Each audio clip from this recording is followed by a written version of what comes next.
Thank you. All right, before we begin, I understand that there may be many people here tonight to address the board during the hearing to public. I would ask that in order to maintain an orderly process, that you use the sign-in sheet by the door that is provided by our district clerk. Thank you.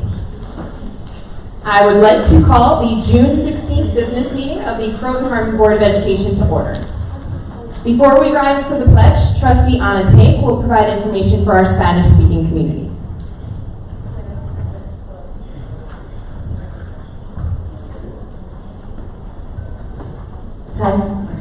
Buenas noches. Los subtítulos de YouTube están disponibles poco después de la finalización de la transmisión en vivo de cada reunión.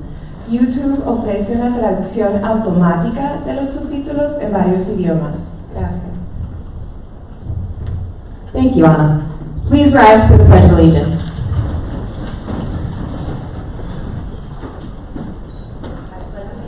To the flag of the United States of America and to the republic for which it stands, one nation, under God, indivisible, with liberty and justice for all.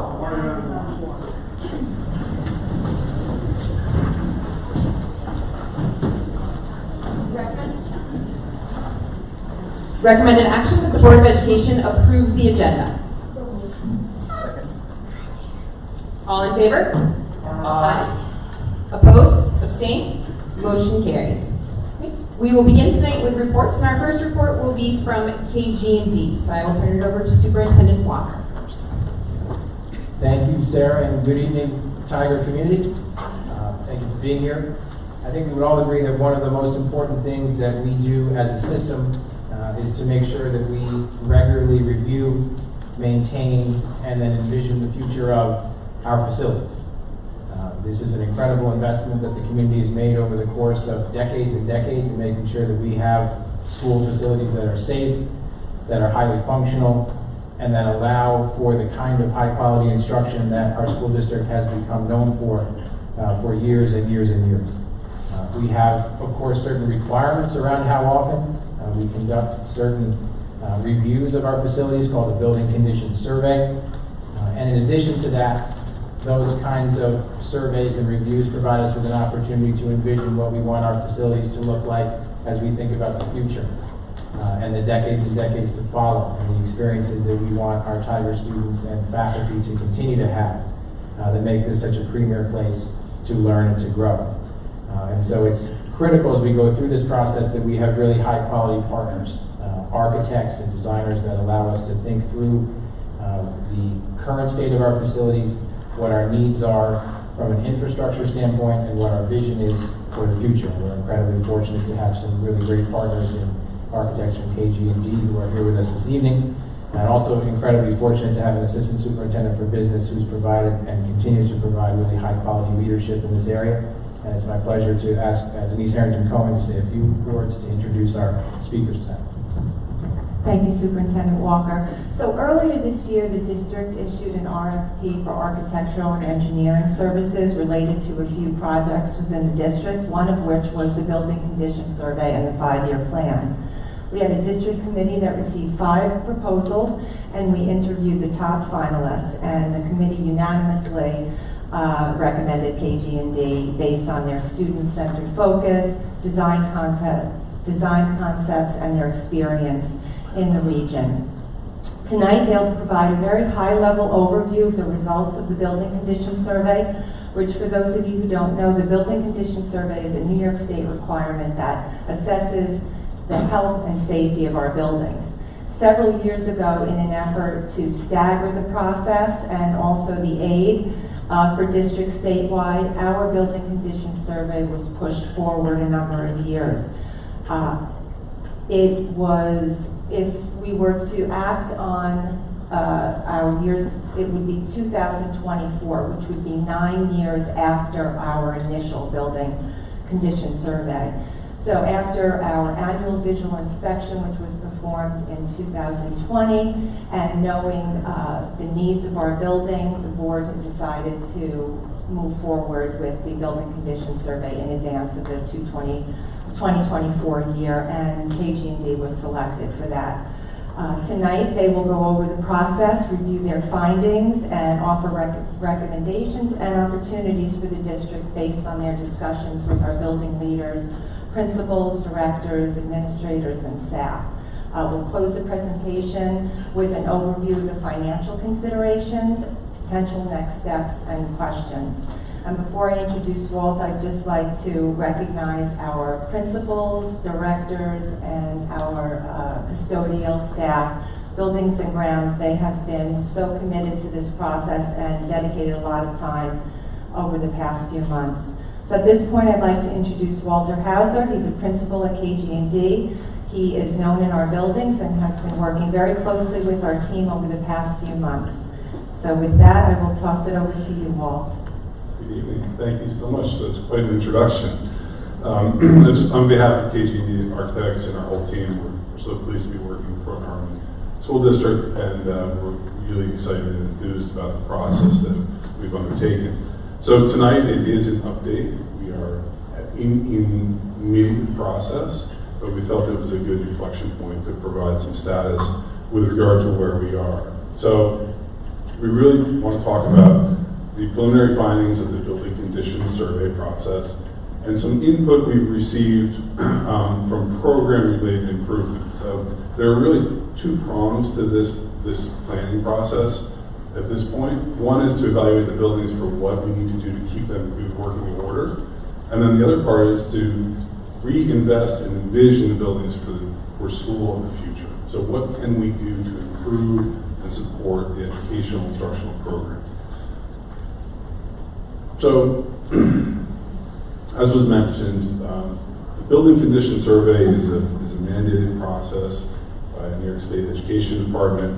The building condition survey itself is a form, and it requires visual evaluation of all your buildings by licensed architects and engineers.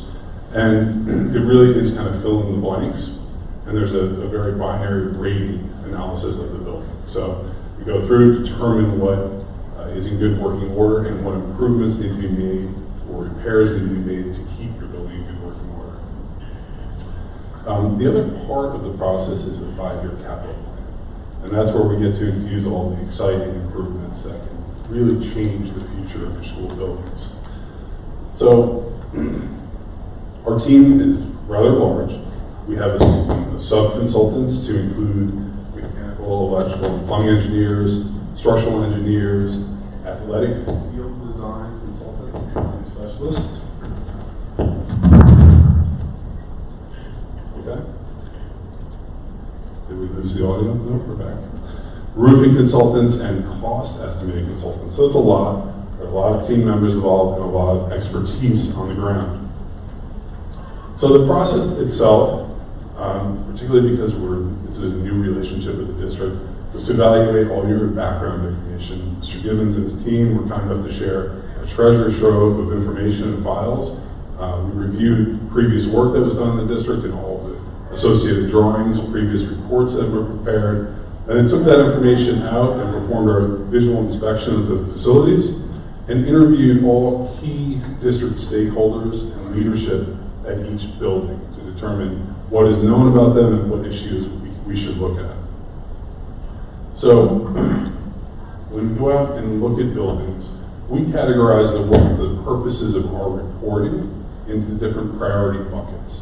Priorities 1 through 4. Priority 1 being the most urgent, and priority 4 being a desirable upgrade. And then there's a grading in between. This is not a suggestion of what should be done by the district in any particular order, but really a way for us to talk about the different types of work that we're observing. So priority 1 is a life safety related issue. Priority 2 is typically something that's functioning unreliably or out of warranty. And priority 3 is an age-related improvement. So, an example of that, it feels like cutting in and out. Should we maybe raise it?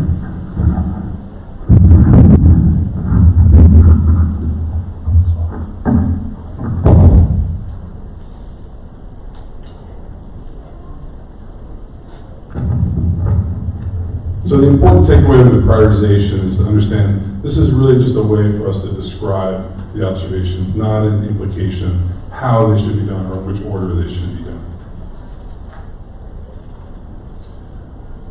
So when we talk about capital reinvestment in buildings, particularly school buildings, it's important to understand the physical plant and the value of that physical plant to the community.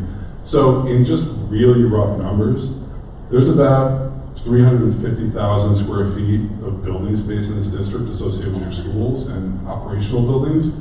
And if we just took a very rough replacement cost, it's at least $250 million of assets, which may be the single largest physical asset in this community. So stewardship of these buildings is extremely important, and reinvesting in them to ensure longevity and continued useful function is critical. And that's not a new process for the district. So the last time the building condition survey took place here was in 2015. That was for every school in the state. And that process resulted in $22 million of identified needs. And since then, 2 large capital projects have been authorized. A $20.8 million project in 2017, which is nearing completion, and an energy performance contract of about $3.4 million in 2021, which is underway. So this reinvestment process and the building condition survey process is nothing new to the district, and it's in fact the way all of the schools in New York State review and reinvest. So we have a couple quick slides on each building.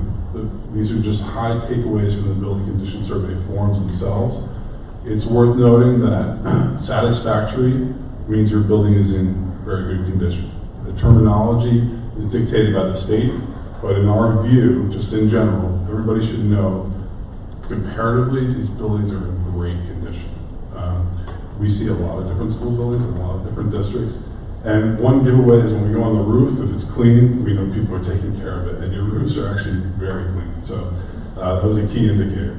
At the high school, we've identified about $5 million of must-do work. So what does must-do work mean?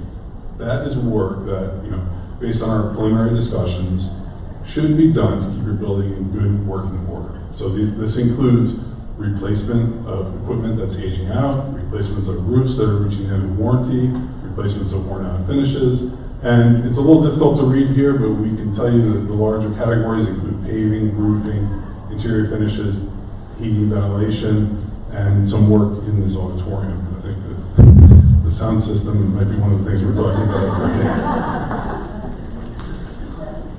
At PVC, we've identified just under $6 million of that must-do category work.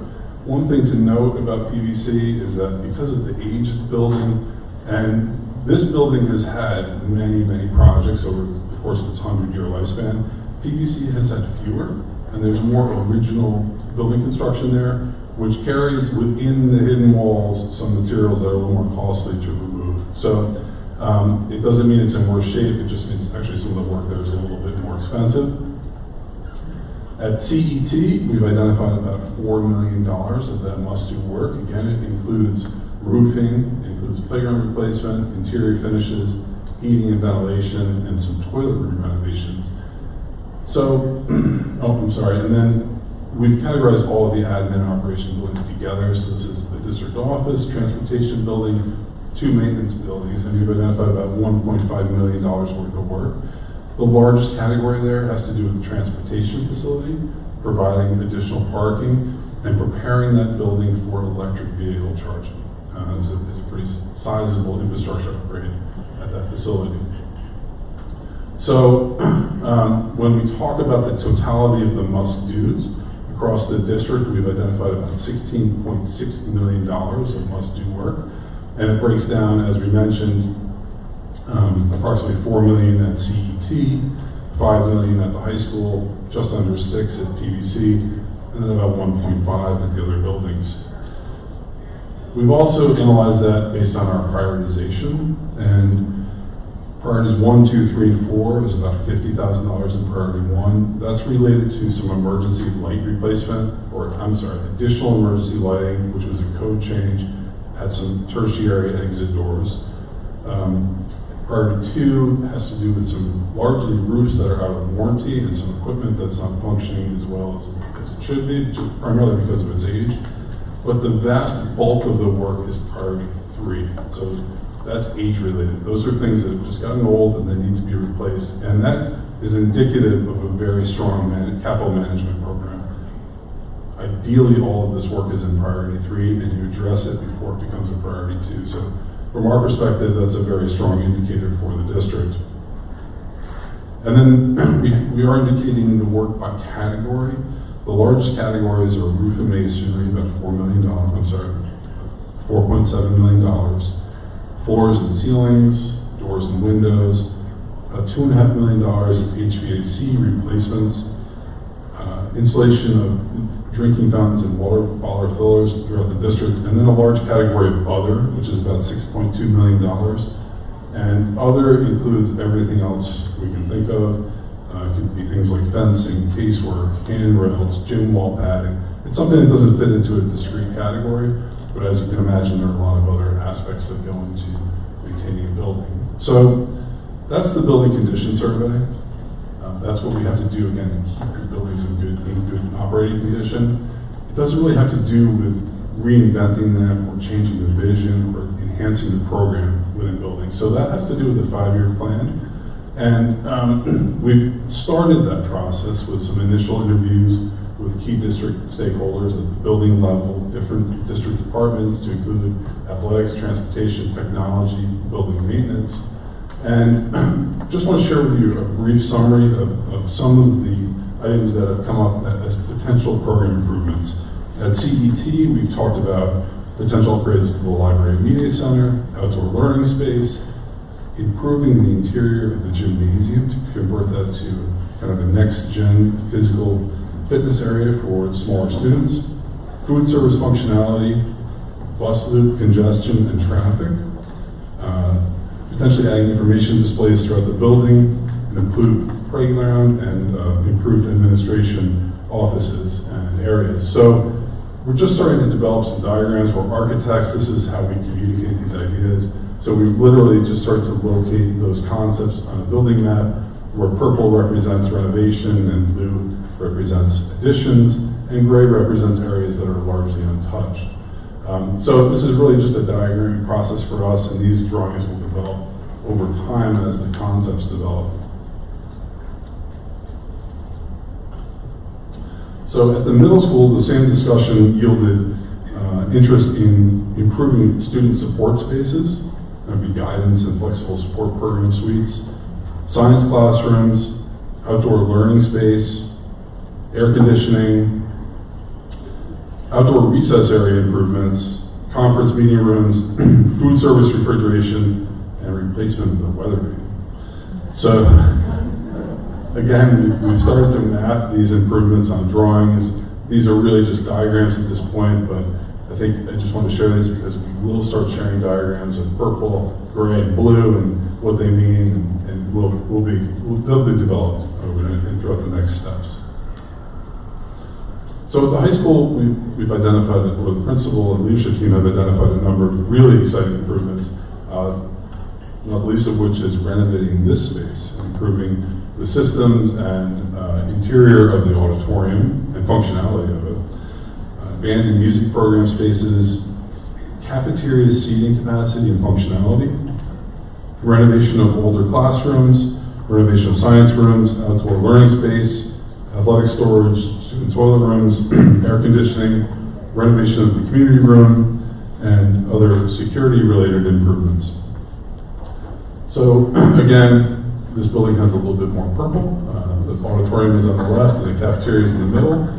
But these will develop over time. And then the last but not least would be the athletic facilities, and this largely focuses on the facilities at the CET campus, including Spencer Field, the upper CET field, and the tennis courts. And we've developed the beginnings of a potential master plan for that area, and that's to say we're thinking globally about the campus with the expectation that some of this may be considered as a staged improvement moving forward. But what we're showing here is a new synthetic turf field and track at Spencer Field to include new bleacher system, press box, and athletic field lights, as well as a few support buildings to include a concession stand, athletic field house, and pavilion, which would just essentially be an open-air canopy. Expansion of the tennis courts to add 3 additional courts, and expansion of the upper CET field, which would house the throwing events in the event of a synthetic turf installation in Spencer.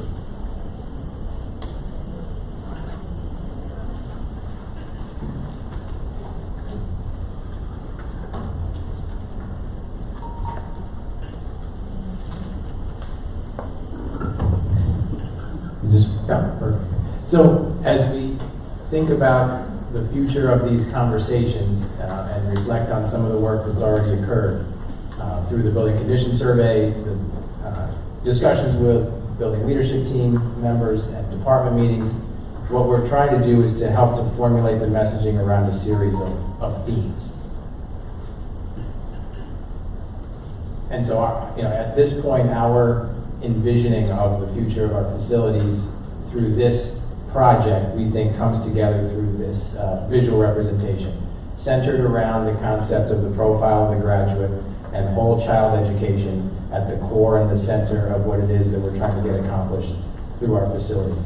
And around that, our major themes include, of course, continuing to improve the infrastructure, refining, as Walt shared, our athletic facilities and programs, continuing to advance the vision around 21st century and beyond, high-level teaching and learning, and supporting and continuing to improve our facilities and offerings related to the arts. And so as we think about this opportunity, and that's truly what it is for our community, we're looking for a way to balance those 4 priorities as we think this through with our community going forward.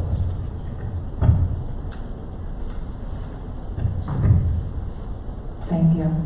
And I apologize to everyone. Our presentation did not convert well to that very old projector that I hope will consider changing out. It's on the list. But the large crowd caused us to move into the auditorium.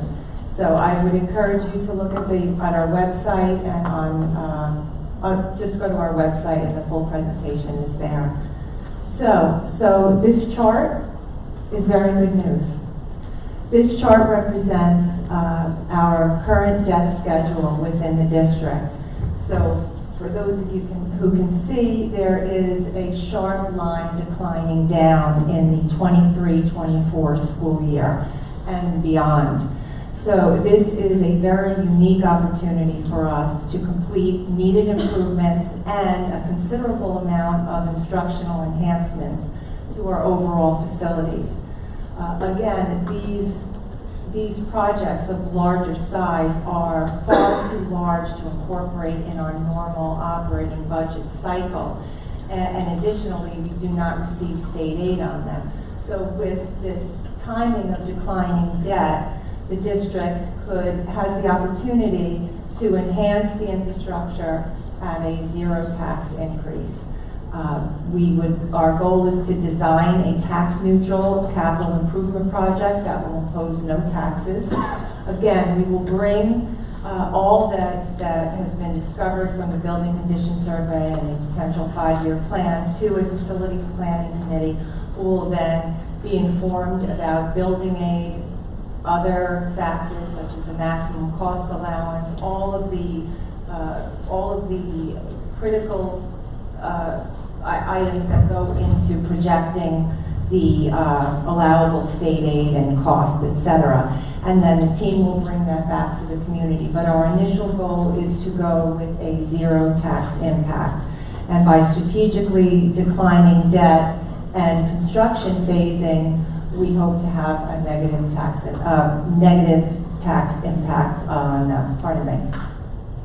I'm having trouble seeing the slides, so I'm going to look at my slide.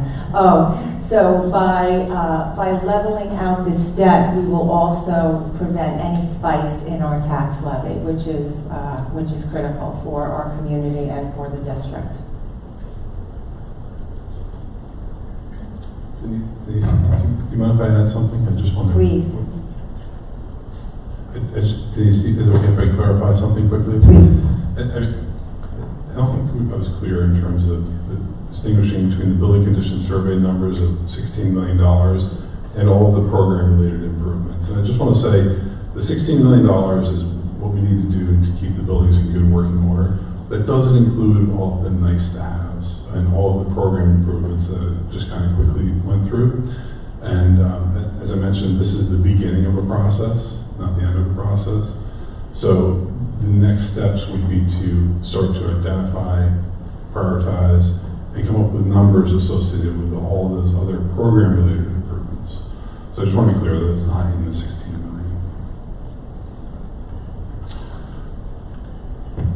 So next steps, we will engage the community and stakeholders with a facilities planning committee, develop and refine conceptual design concepts and alternatives, prepare associated budget estimates, and collaboratively evaluate and prioritize all identified work within the project so that it meets our financial, operational, and instructional needs of the district and the community. That's a tall order.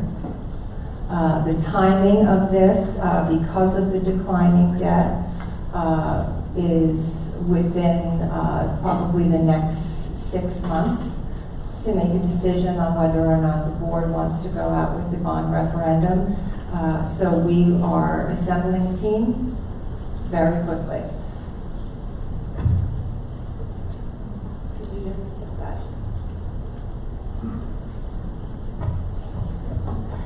So now we'll open it up for any questions or comments. Thank you, Walt. Thank you. First off, I'm very excited about this and excited first that our buildings are in satisfactory shape as far as the priorities are concerned, and that we have such a small amount of what we would call priority 1 or emergency, and that's really just that lighting.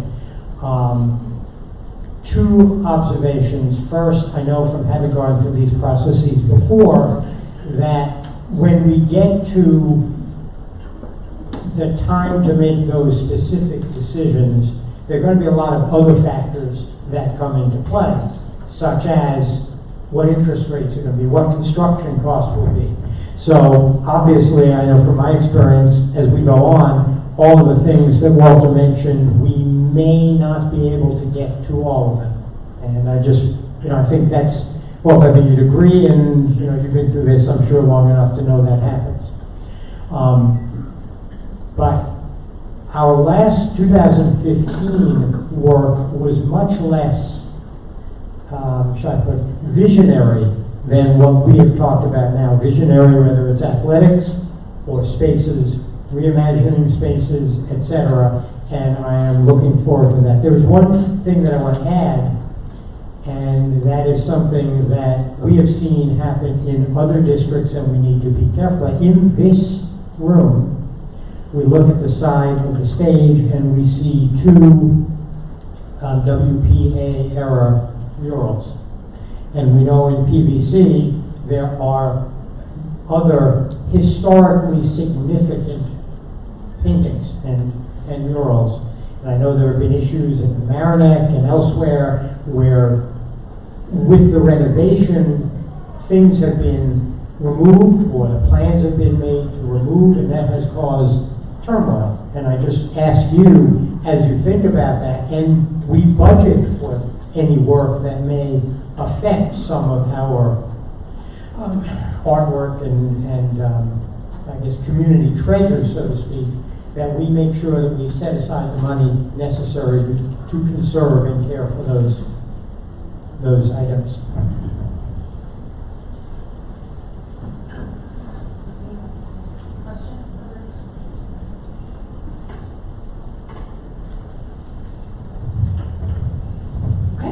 Well, thank you very much, Walt, for coming and present to us tonight. We appreciate it, and Neil spoke for the whole board. We're looking forward to this process continuing. So we're really excited to get to know the board and the community and engage in this exciting process for the next few months. Thank you so much. Thank you. Have a great night.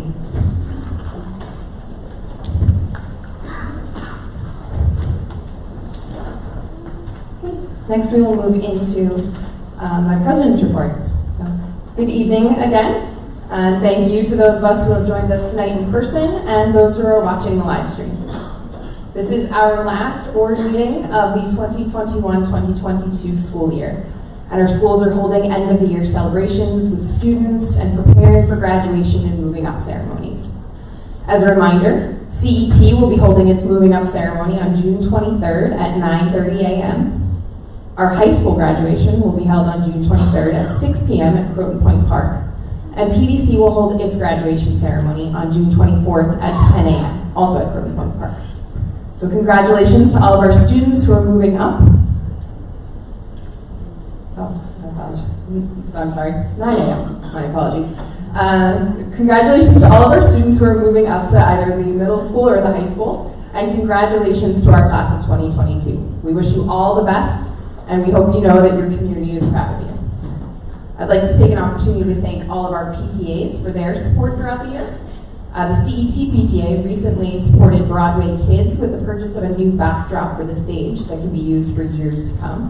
They are supporting Culture Night on June 21st, the end-of-the-year picnics and other celebrations, K through 4, and also their popular basket raffle fundraiser is ongoing. The basket pictures, descriptions, and order forms are available on cetpta.com. The drawing will take place on June 21st at the end of Culture Night. Online ordering closes at 5 p.m. on Monday, June 20th, and tickets can be purchased at Culture Night, where the baskets will also be displayed.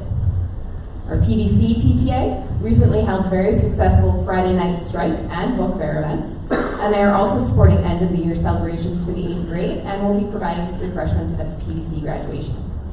Our high school PTSA is busy providing decorations and refreshments for the red carpet that happens tonight ahead of the senior prom, the award ceremony next week, and also at graduation. They are also continuing to sell spiritware online, and you can find that, the link to the spiritware sale on our agenda tonight. And lastly, our SEPTA just recently held a meet and greet event earlier this week with our director of PBS, Rachel Paul, and they also plan on holding more activities in the fall. So I would encourage anyone who is interested in the work our PTAs do to reach out to them. These groups do incredible work to support our schools and our students, and they need people to get involved in order to be successful. I'd like to thank all of the PTA executive boards and members who have helped make this another great year for our kids. I'd also like to note 2 board members who will be completing their service this evening. The first is our student trustee, Lucas Valentine. Lucas can't be here tonight because he is at the senior prom, but I wanted to take a moment to thank him. Lucas was our first ex officio trustee to the Croton Harmon Board of Education, and it's been such a pleasure to work with him. He provided a student perspective to our work that has been so valuable. We wish him all the best next year at UMass, and thank you, Lucas, for your service to the board on behalf of your fellow students.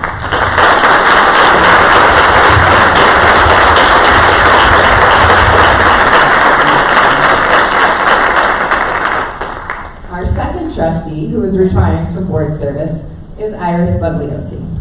Iris has served 3 terms as a trustee, serving as board president for 3 years, and serving as our vice president prior to that, and then also again this year. So I just want to take a moment to thank you for your unwavering support of all of our students throughout the years, and providing guidance and support to many of the trustees sitting on this stage tonight. Our district has benefited greatly from your service.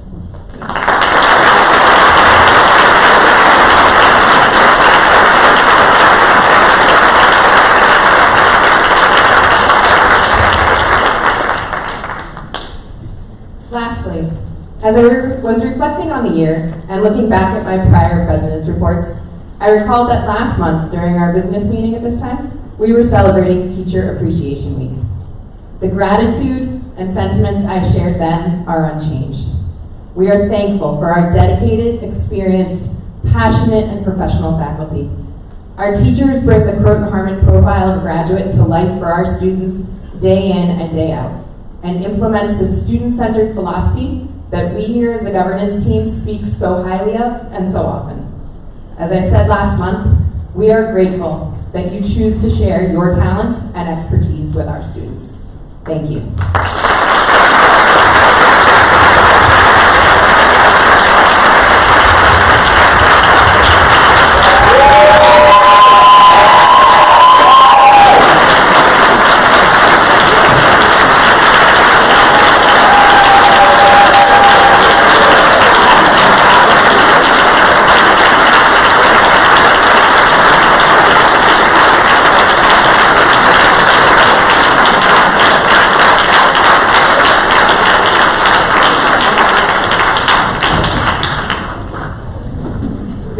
concludes my president's report. We will now open up hearing of the public. Thank you again for using the sign-up sheet, and our district clerk will alert each speaker to when it's your turn to come to the podium. We ask that you state your name. Please limit your comments to 3 minutes, a timer will be provided on screen.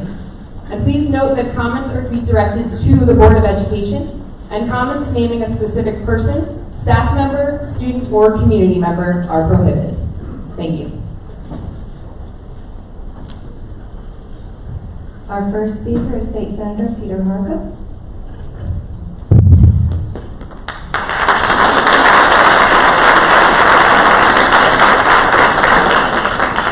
Good evening, everyone. New York State Senator Pete Harckham. It's a pleasure to be here with you. First, I want to thank you all for your service. It's a very challenging time to serve on a school board right now.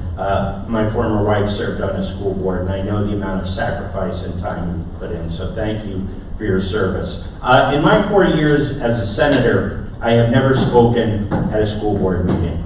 And it's not because I'm not involved in education. As you know, we do a lot of work with Foundation Aid. I've passed bills relating to special ed schools, children with disabilities. So I'm very involved in schools, but I don't come to school board meetings because I don't think it's appropriate. We have a system in New York of local governance of our schools. Curriculum is established by educators, parents, and all of you alongside of professionals.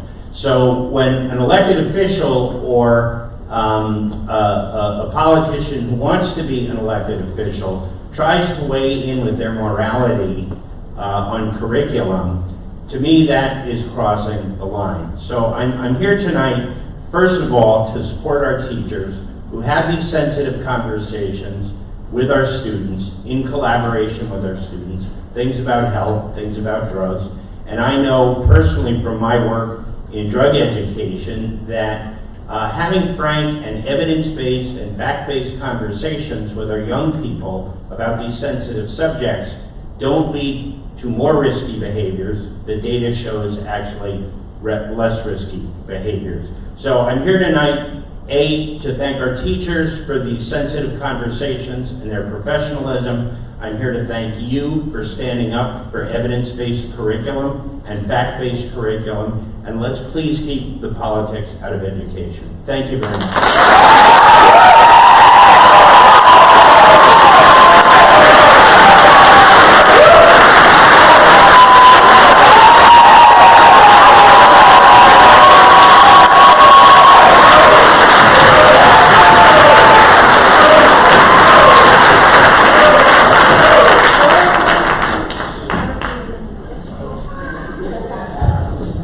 Okay, up next, Stephen Sapolito.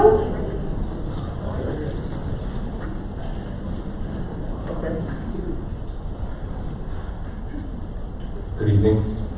I wanted to take a minute to talk about the health curriculum that is obviously what's drawing in such a big crowd tonight. First thing I want to say is this is not about the teachers. I think there's a misunderstanding here about that. But I will say, when I first saw those photos, the thing that struck me was that they seemed silly, they seemed ineffective, and it seemed like it was making light of a very serious subject. I want to be very clear.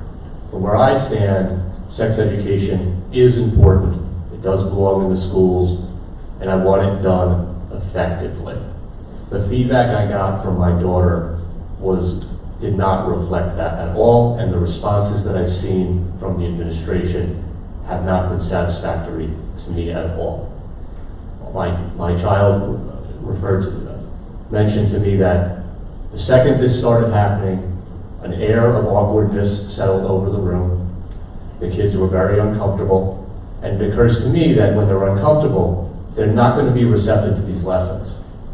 And I frankly do not see the connection between using this level of vulgarity in the classroom and teaching the concepts that the administration says are the goals. I think it is undermining itself.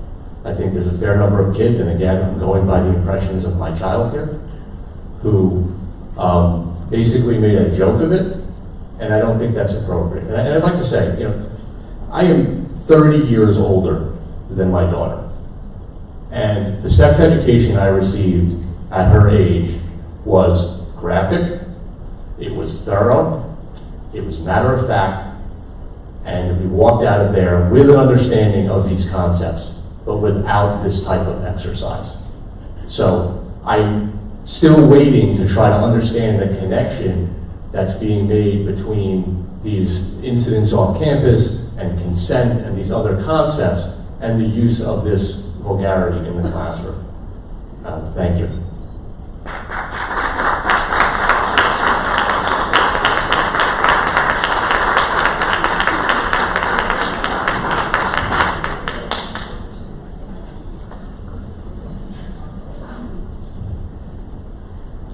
Hannah Reyes?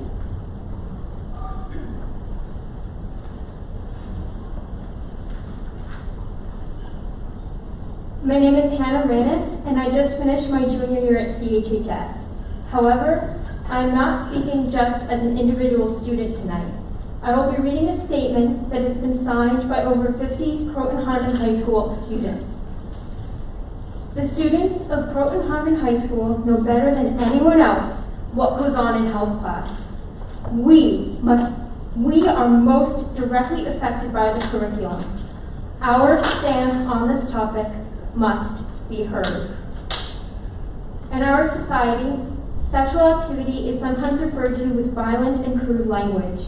In health class, we took part in a lesson specifically designed to discuss why this language is detrimental to healthy relationships and contributes to sexual violence.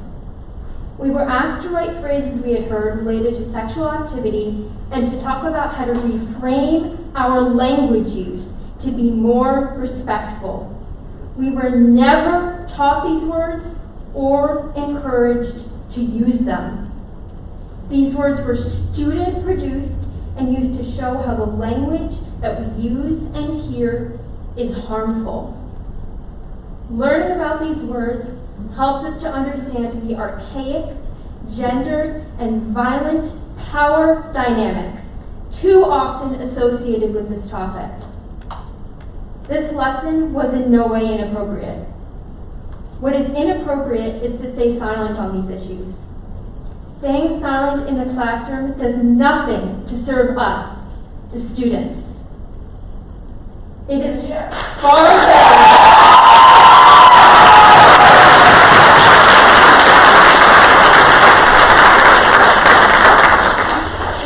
Far better to discuss why these words should not be used than to pretend that they don't exist.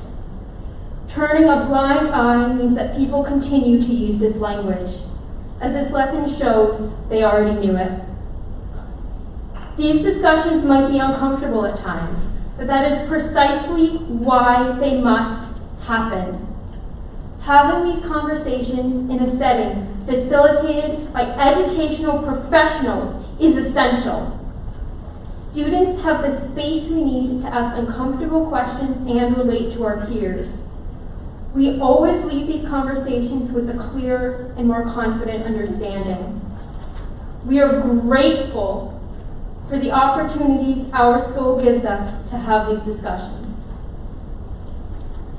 Some are wondering if parents, teachers, or students are objecting to these lessons. Teachers strive to serve in the best interest of their students. We are those students, and we can tell you that we do not object. We wholeheartedly support the current curriculum and the educational professionals who teach it. We thank them and we stand by them.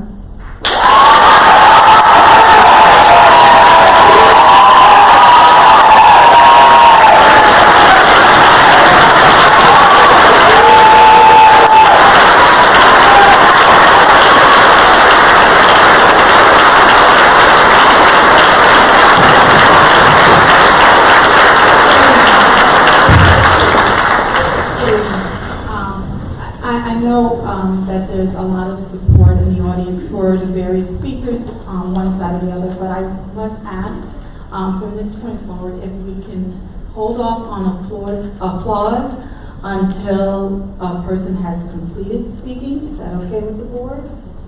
No matter who's speaking, and when I hit the gavel, if you could please stop, because we want to make sure we have an opportunity to allow as many speakers as possible.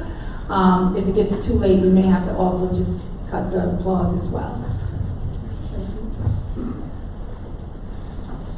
Next is Kathy Caputo.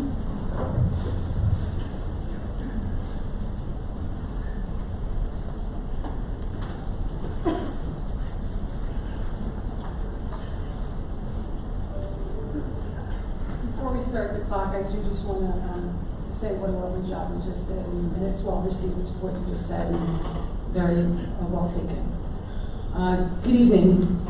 I am here tonight to share with you my concern over the content in the 10th grade health class that I know the board has been made aware of, and many here tonight have been made aware of through social media and other outlets. I had written Principal Dubeck asking for a meeting with her and the health teacher, and received the same district email response many other parents have received. And frankly, and with all due respect, I am not satisfied, nor are many other parents who I've spoken with who are equally concerned about this content and the purpose of the lesson. I am told that these words came from the students after being asked to write down words they have heard around sex. I would like to know if at any point these words were run past higher up administrative personnel to determine if they were deemed controversial and warranted a letter to be sent home to inform parents about the upcoming racy topic that was going to take place and allow parents to opt out. And if that conversation took place, why the email was not sent, and if the conversation did not take place, why not? Furthermore, the school email that was sent out stated that the phrases and words were not defined, but there was a discussion about the overall connotation of the words. So if a child does not know the definition of the word or phrase, how are they supposed to speak to the connotation of that word? And if the definitions are given around these words and phrases, how is it handled when if some students do not feel comfortable being in such classes discussing these definitions? I understand that some parents are fine with the slang study involving words and phrases such as fucking, banging, come and go, eating out, doggy style, ass fuck, dick down, to name a few, and they feel better that their children learn about these words in a safe environment. These parents have a right to their opinion, but what about the parents who do not feel that way? Doesn't their opinion matter? There are arguments out there for parents to get real that this is what the kids are seeing anyway. I feel this is a flimsy argument to use. I am confident the students can be taught about consent and unhealthy dynamics around sex without having these phrases written and analyzed. Most of these phrases are not allowed in the paper or on TV. Why is it assumed that parents would be okay with this discussion without parental consent? I am sure that the health teacher is highly trained in the subject matter, and I want it to be known that this is not to be perceived as an attack on the teacher, but a sincere questioning of the suitability of the content and how sensitive and sexually explicit vocabulary is being evaluated, and what standards do these vocabulary words meet. In addition, I think the comfort level of all the students needs to be evaluated, including the children who went home to their parents to express their concerns and said, hey, this does not seem right, and it made me feel uncomfortable. Everyone wants to talk about inclusion and people having a say, but when one stands up to voice their dissent, we do not want to be told that our opinion does not matter, that the trained professionals have this covered. I am here to say no, parents and students have a say too. If the school district decides to stay the course, then I urge you to have an opt-in system. Yes. Not an opt-out, but an opt-in. I can see no reason why anyone in their right mind would oppose parents and students to have a choice. In fact, there's a school podcast which is literally called Consent for Discussing Sensitive Topics, which is why thank you very much.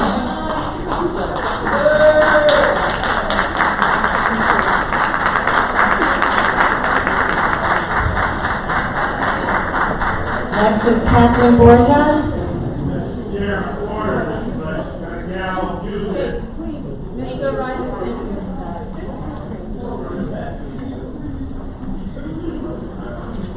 Good evening. Let me also begin by saying thank you very much to all of you for your service. As an elected official myself, I know that you give of yourselves to the detriment of other areas of your life. And thank you so much for all of you who serve this school district. My name is Catherine Borgia. I am a Croton resident. I actually live across the other side of the fence at the parking lot of the high school, so I hear a lot of the high school goings on every day. It's a pleasure to live there. I am also the county legislator representing Croton. I'm currently the chair of the Westchester County Board of Legislators, and I'm also the executive director of Clearview School, which is a school for emotionally disabled children in Briarcliff Manor.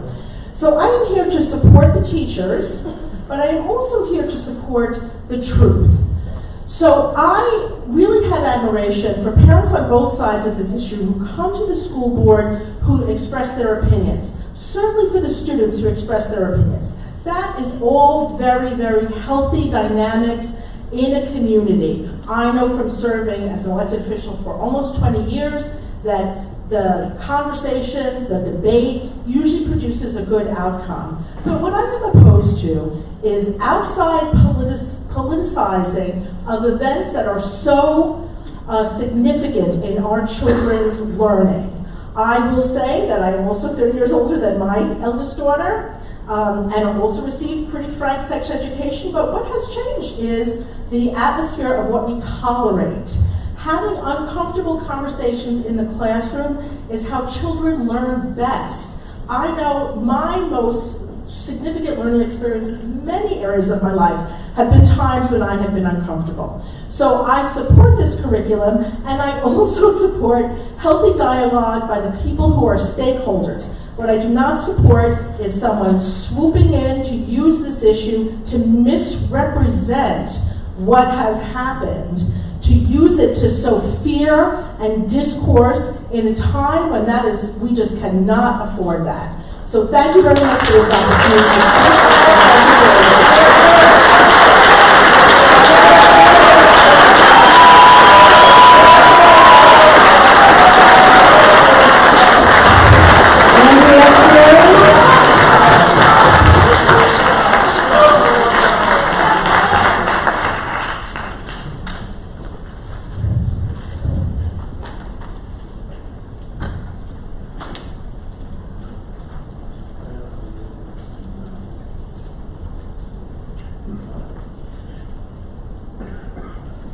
Hi, I'm Andrea Fury. I live at 14 Morningside, and I'm a former school board member who served from 2009 to 2021. And I just want to again thank our board and our administration for having the benefit of our students always in the center, especially when it comes to these difficult topics and issues.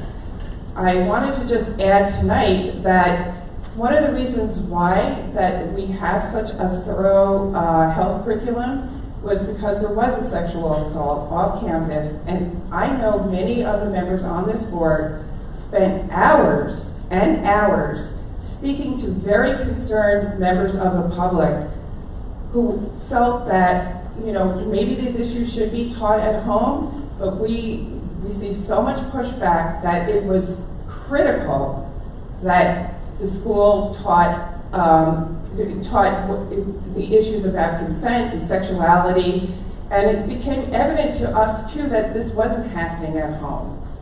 In fact, some of the members, we had discussions saying that, wow, we thought this wasn't or should be happening at home, but no, it wasn't, and people really turned to the school. And so a community group was put together called Culture of Respect. And when I participated in that, there were a lot of varying ideas on it, and people discussed it. It wasn't in lockstep. So I just want to say that I thank the district for continuing on with its work. And I'm sorry that outside politics continue to insert themselves in the work of teachers. And I really am very upset as a community member about the fact that there are outside groups that continue to try and influence what's going on in our school, or continue to use cherry-pick information from our school to support their political beliefs and their campaigns. So I just urge our community to really put our children first. Thank you.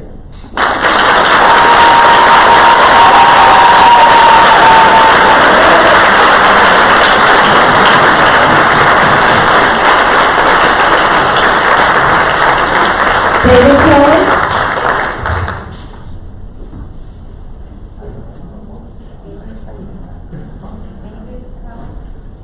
David Collins. David Collins was signed by accident.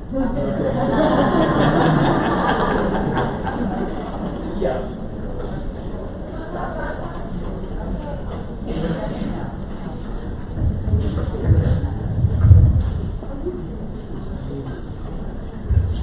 Okay, Sandra Galen.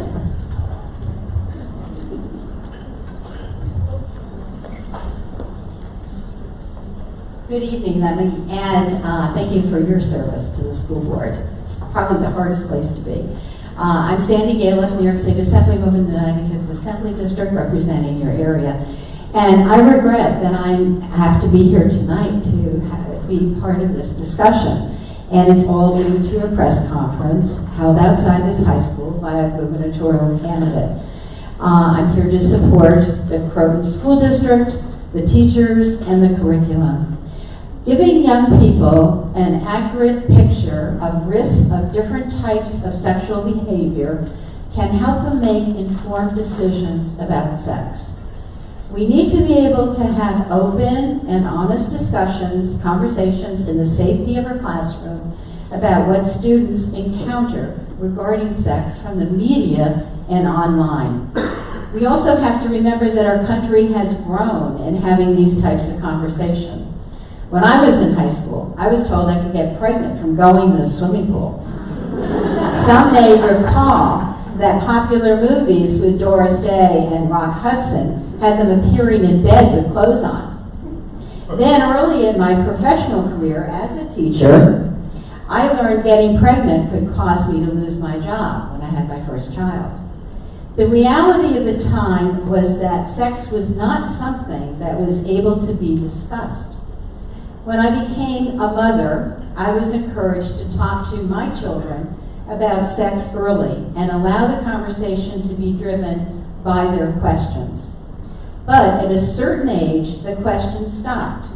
That does not mean that kids are no longer thinking about sex, but they need mentors, mentors from their parents that to learn more about what's on their mind, and that often happens in school. And I support what Croton is doing. The district has worked with sex education and the mental health experts to design this curriculum based on the off-campus sexual assault that took place a few years ago. And, I just would like to conclude with, in December, I had sent out, and this was December of last year, a questionnaire with a poll question that said, do you support comprehensive sex education for grades K to 12 that is developmentally appropriate, medically accurate, and respectful for all students? Well, 71% in my district said yes. So I believe that Croton is doing the right thing. You should continue on that same path and set an example for the state of New York as we grapple with that issue of where we go in the future. Thank you very much.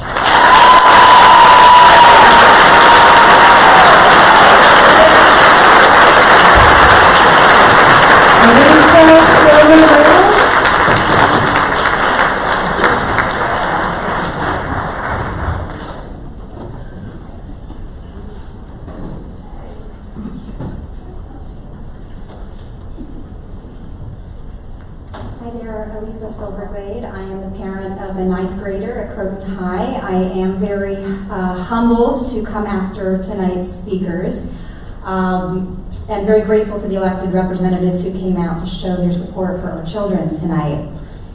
I really feel for my fellow parents who saw this picture of this list of words completely without context. Obviously, to contemplate that a teacher brought out this list of words to teach the children like a vocabulary list is extremely shocking. And if the assumptions being made were true, we would have a problem. But that's not what happened. I understand now that this lesson was formulated by mental health and sex health professionals in accordance with the guidelines of New York State and in response to a sexual assault here in our school, and designed to have a meaningful discussion around consent by noticing the violent undercurrent in the words these kids are hearing.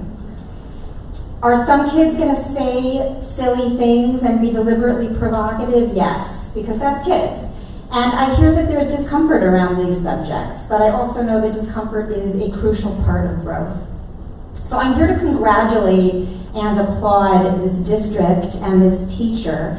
The teacher especially for having the courage and bravery to boldly face what is going on in the sexual minds of our teenagers. Very brave. Seriously though, when I was a kid, even if I could claim I had the in-depth sex education a fellow parent spoke about tonight, I did not have to also process what I saw in pornography and other explicit content found in my pocket. And now it's in every kid's pocket. They're exposed. Turning away from this reality will leave our kids deprived of the skills they need to engage in healthy relationships, sexual or not. Pretending we can rely on an even 1980s style of sex ed while we're living in this day and age is dangerous to our kids. Pretending that kids are going to come home and ask their parents about sexually explicit content and that we have to rely on those conversations is dangerous to our kids. Our kids are entitled to a robust and truthful education. So I want to thank you again, thank the Board of Ed and the district for standing up for the lesson, the teacher, and most especially and importantly, the kids. Thank you so much.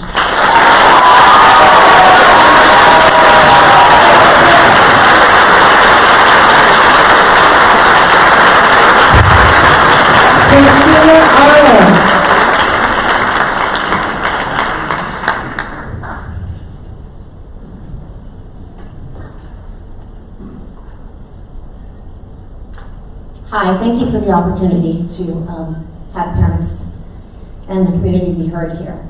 Can I just ask you to tell us your name? Oh, yes. I'm Christina Arnold, Christina Alvarez Arnold. I live at 51 Old Post Road North. I, like many parents, have moved to this wonderful community with the school in mind.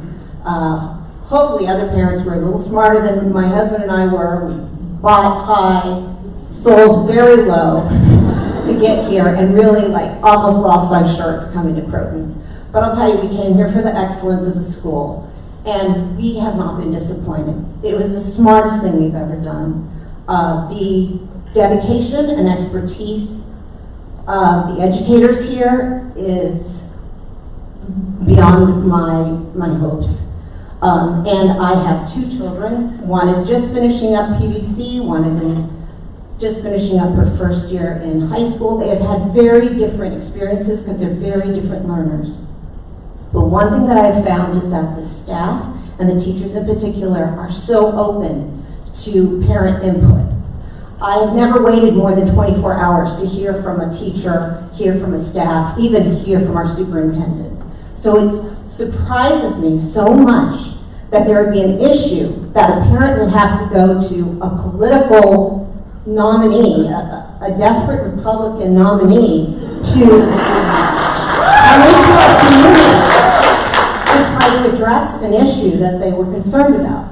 It strikes me as strange, and knowing that ignorance endangers children, it also really angers me that my children's education is in some way being compromised by some culture war that people are trying to bring to my doorstep.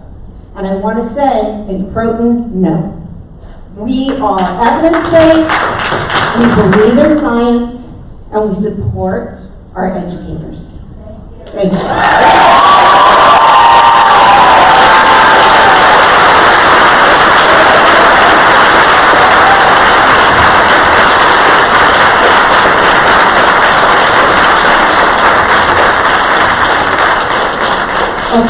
I really must at this point ask that we cannot have the clapping or comments in between comments or statements. We really want to be able to make sure that individuals who have come here tonight can address the board.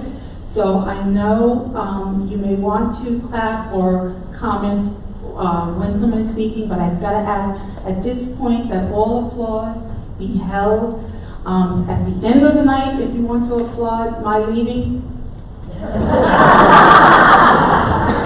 But I really do at this point need to ask that we refrain from any further comments or outbursts of any sort or clapping at the end or during a person speaking. Tracy, can you announce the next person coming up? Tasnim McGrath.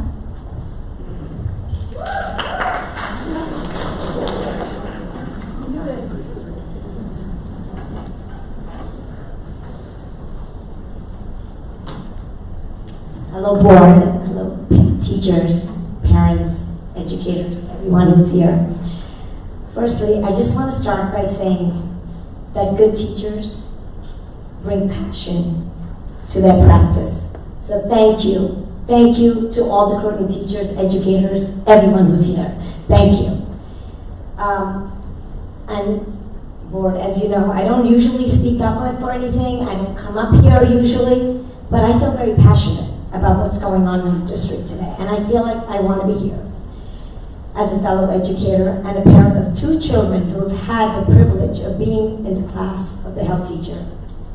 I would like to applaud the teacher for the great work she's done and is doing in our district. The lesson that is under attack, in which the teacher elicited responses from the students, mind you, about what is the topic and and what the children know about sex education and sex, is what good teachers really do in their teaching. When I stand in front of my students, I ask them, every day of my teaching life, I ask them, what do you know about this topic? That's what good teachers do. That's what passion is in teaching. So when we squash that, we squash good teaching. I've been doing this for 26 years in my teaching career in a Westchester district. And every day, my district turns to me and says, thank you. So I hope, as a community, we turn to our teachers and say thank you for doing what we do, what they do right. So thank you, teachers. Thank you, educators. Yes, some very racy words did show up on that board, but mind you, these were words that were generated by students. Again, by students. Students today are exposed to a lot of things at an early age in life, thanks to social media and YouTube, and I really applaud our teachers for taking these high schoolers on. Thank you for doing the job that we have such a hard time doing sometimes as parents, so thank you. And for what is explained to me by my own 2 children who sat through these lessons 4 years ago and even 6 months ago, this teacher steers this lesson with these very racy words to give our children an education about sex and the impact of these words in a respectful, positive, and healthy manner. And I'm going to ask this community again, who are we to squash this? Good educators, please do your job. Thank you. Please continue to do your job. As a parent and as an educator, I really want you to do what you do right. I hope we stand together as a community to support our teachers who do right by our children. Thank you, thank you, thank you.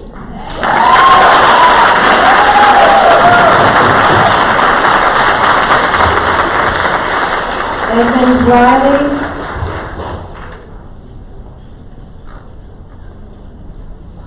Mr. Riley?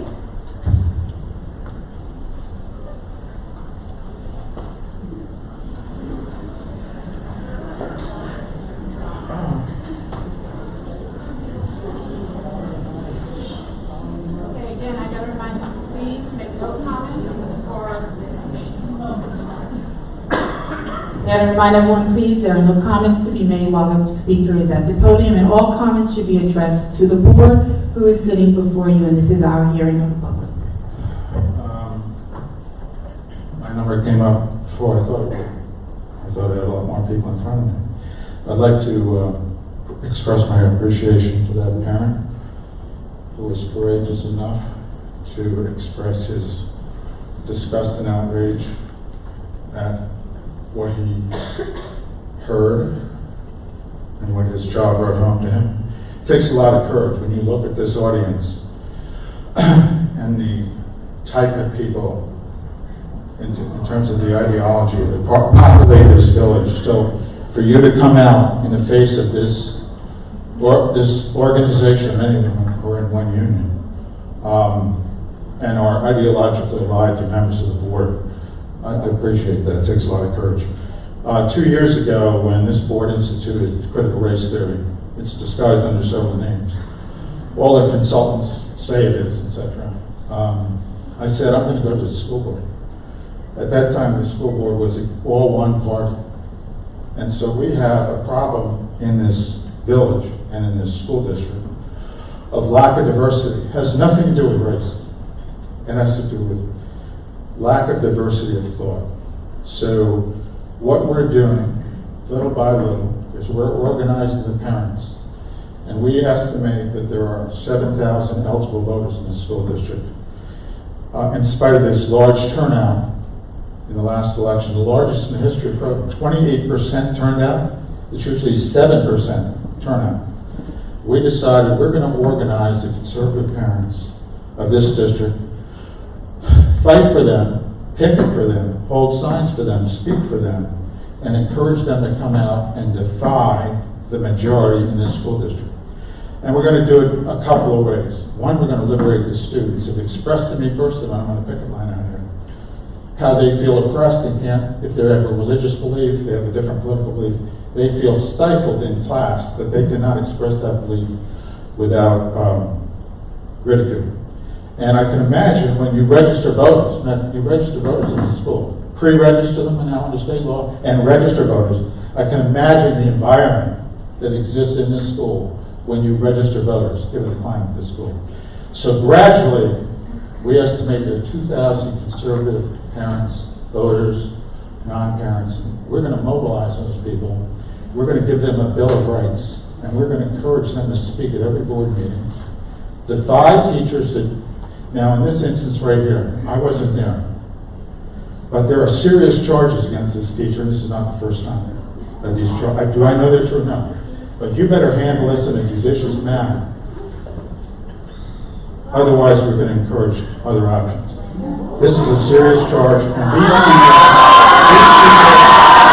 do not get to decide.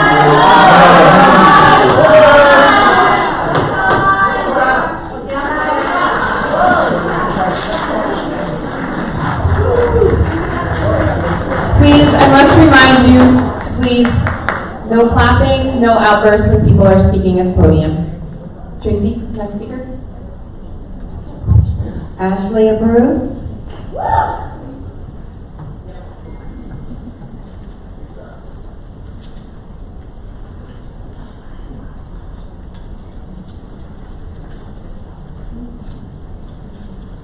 I attended CHHS between the years of 2015 and 2019, and the sexual education class was one of the most impactful and important classes. Referring to sexual acts as vulgar is what makes students feel uncomfortable speaking about something that is so natural and something that everyone has a unique relationship with.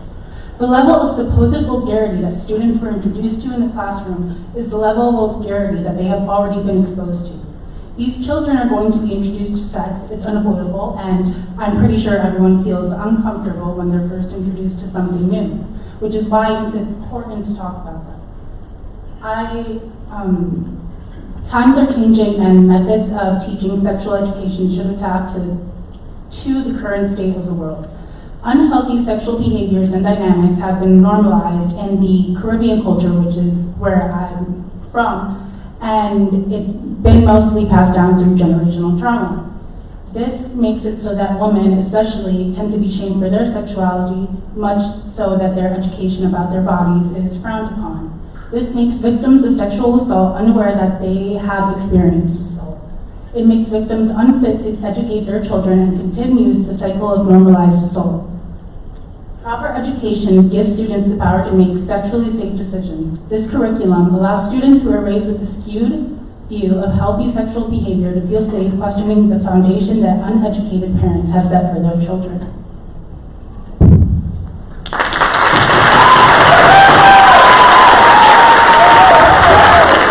Amy Vele, on behalf of Legislator Colin Smith.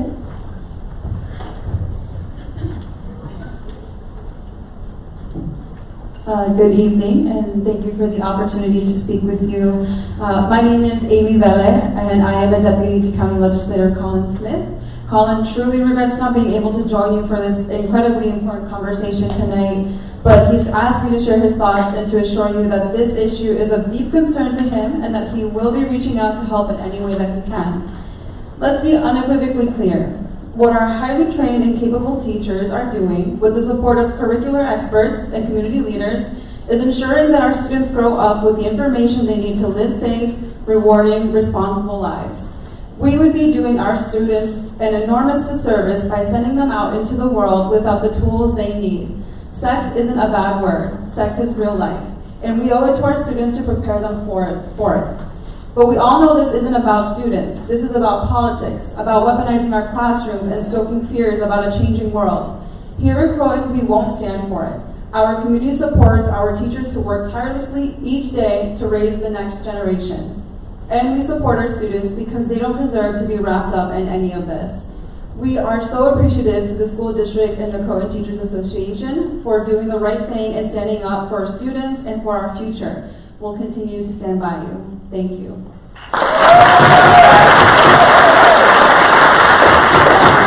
Megan Goldberg, Jordan Sternberg.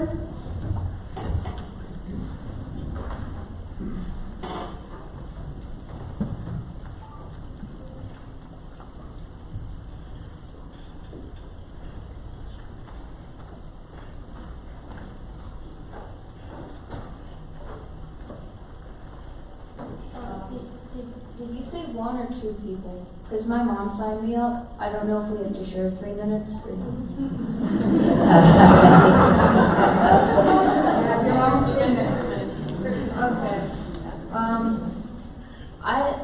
I didn't think this through too far as much as other people did. Am I close enough to the microphone? Okay. Okay, I'm wasting my time. I'm sorry. I probably won't use the whole 3 minutes because I don't have a whole bunch of things to say. But there were a lot of parents talking, and then all of the students, as far as at least the ones that have come up, all just kind of was like one person that got 3 minutes. So, I don't know. Yeah, I know. I just want to point out that, and we were told whenever we felt uncomfortable that we were allowed to leave, and we could take a walk outside if we wanted to. Also, I've run out of things to say.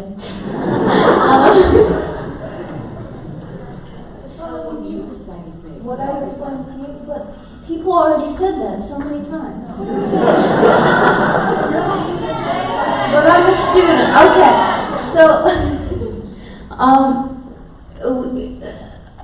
all the words.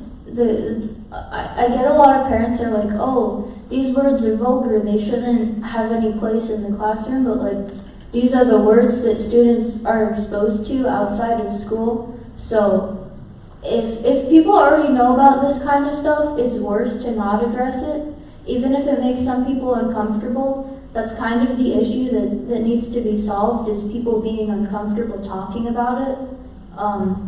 Okay. Am I done now? Okay, I'll Okay, so also, I feel like if we don't address these kinds of things, it's not possible to leave it up to the parents, because if they're having issues with it being taught in school, I have a feeling a lot of the parents just aren't going to talk to their kids about it, and a lot of kids are just going to go out and not know how to do or like deal with any of this kind of stuff, because like this is the world that we live in, so there's no point in hiding it from us, because clearly we already know that. Okay, yeah, bye.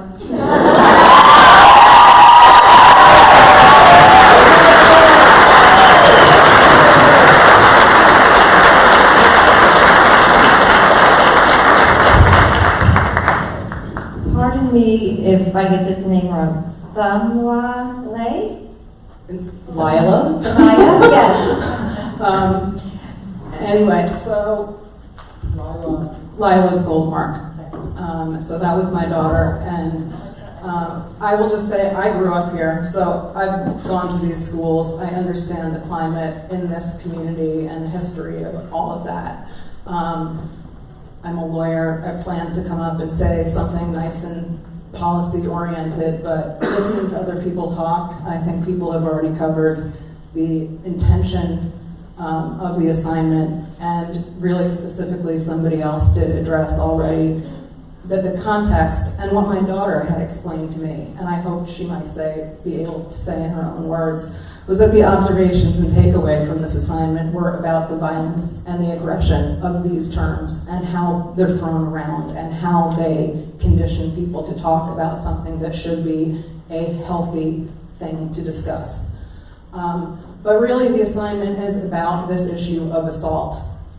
So people who are uncomfortable with this conversation, I decided to get up and I'm going to say it was uncomfortable to be a girl going to this school 30 years ago. I wish there was a program like this that people had addressed any of the things that were going on.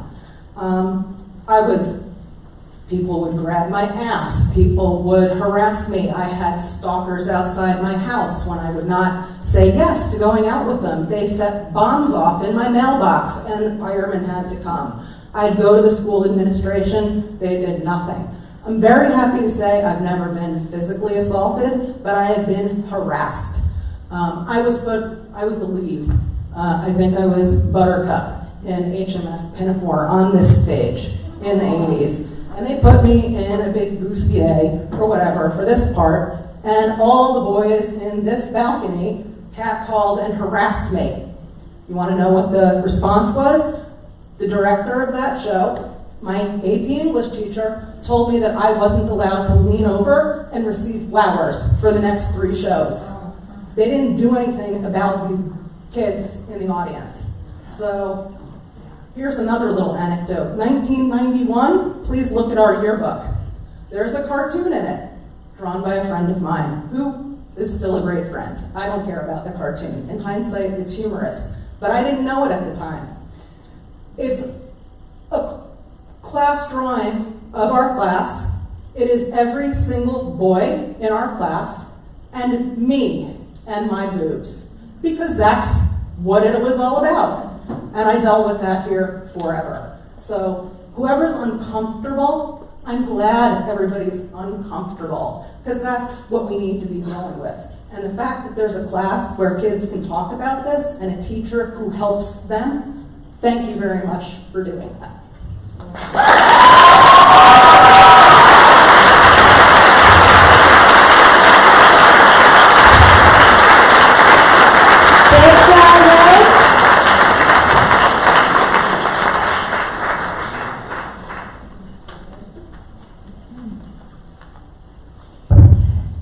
Thanka Lay?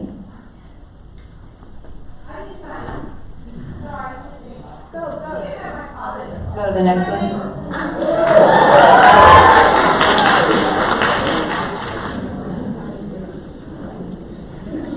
I didn't know what was going to happen. I'm just going to, hey, hey, ho, ho, ignorance has got to go. But Eileen Davis, task force beginner, mother of a 2020 graduate who suffered here with the off-campus sexual assault, and the classic response, the girl had to leave the school district and the boys came back. So, classic. Oh, I digress. About learning about this stuff. When my daughter was back there, did a good job. She's studying at the Sorbonne. Thank you, Home School District. Thank you, Madam Bree, whoever you are. When she's, how old are you, Rachel? 10? When she was 10 years old, she asked, we're in a store and they have a shirt that says Blow Pop. And she goes, oh, this shirt. And I looked, she thinks can't. And I was like, no. I never say no. She's like, why not? I'm like, we'll talk about the book. She forgot about it. A week later, we're back to school. She's like, something's up. I want that shirt. I'm like, why is my mother acting strange? Talk about the car. This time she didn't forget. 10 years old. Mom, why don't you want me to have that shirt? I said, I'm not saying you would think it, but some people will look at that shirt and they'll think blowjob. Do you know what that means? She's like, no. Do you want me to tell you? I'm buying time. Yes. I said, usually it's to go both ways. It usually means when a girl sucks on a boy's penis until he ejaculates. I go, have you ever heard of that? She said, no, it sounds disgusting. I'm like, oh boy, I don't want to give her like sexual hang-up. I'm like, well, it's not, you know, it's for later, but that's it. Okay, I am stressing for the next 2 weeks that I give too much information to shit, but 2 weeks later she comes home from the bus, second grade, or 10 years old, whatever that is. She comes home from the bus and she's got the face like she's got a story. And I'm like, what happened, Rachel? She goes, Mom was on the bus today. She's sitting in the back of the bus, she's a big kid now. And she goes, this girl comes walking down the aisle. She was like Rachel's age, and she had on a shirt that said how many licks it takes to get to the center of a lollipop. And she said, Mom, everybody was teasing her about that shirt and using the term like blowjob thing. She was, I could tell, Mom, she didn't know what they were talking about, but she didn't like it, and she was very upset. She goes, Mom, I don't want to make any shirts that gives a message I don't understand. And when they get older, we need to understand ignorance is the worst thing. We want to empower. We want to disempower those terms and empower our children. I want my daughters to hear these terms in a controlled environment in the classroom and not at some drunken frat party. Thank you.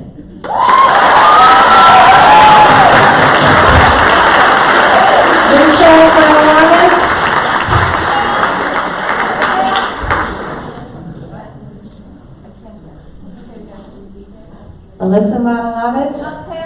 Oh, okay. Amy Cooney. Karina Matalovich. Savannah Flan? Gone. Okay. Paula Martinez.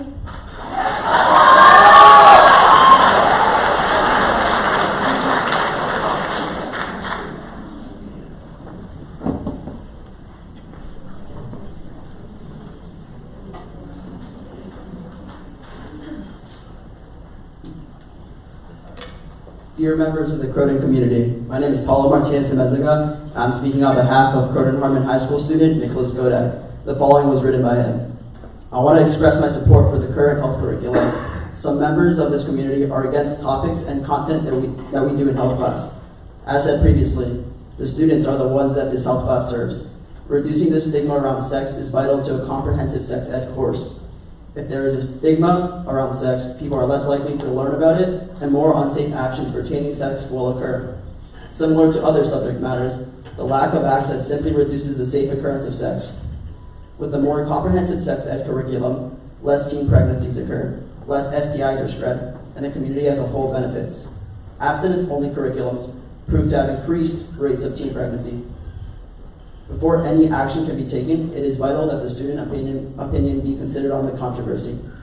Other points of view, though vital, may not represent the truth of the matter and tend to overshadow those who can provide information that contains the full context of the situation.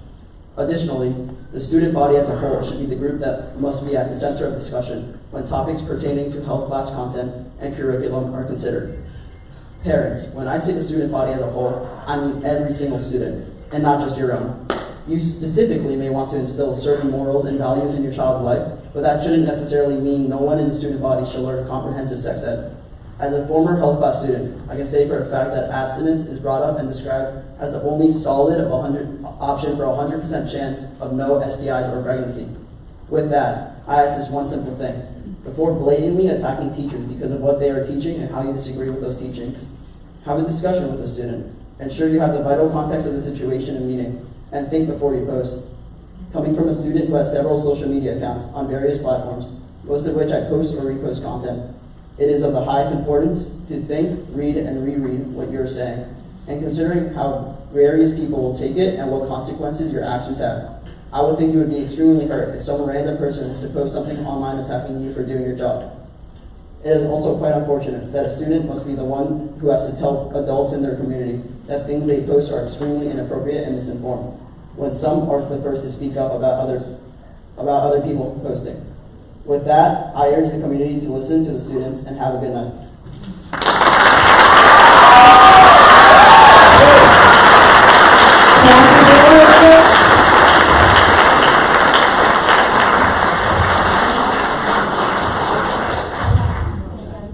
Jackie Richardson.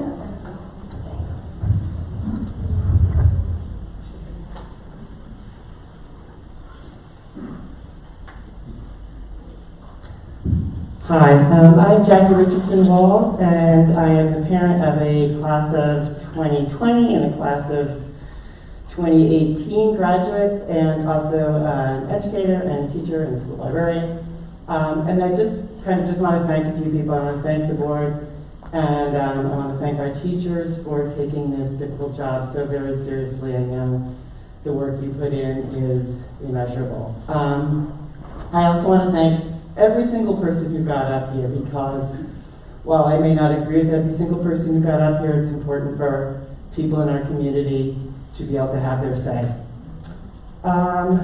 So basically, I just want to say that I support the direct approach to sex education that this district has. That I think having a safe, inclusive, supportive, informative, and real-world opportunity for students to explore who they are and what's right for them is essential. And when I talked to my daughter, she was aware this was going on.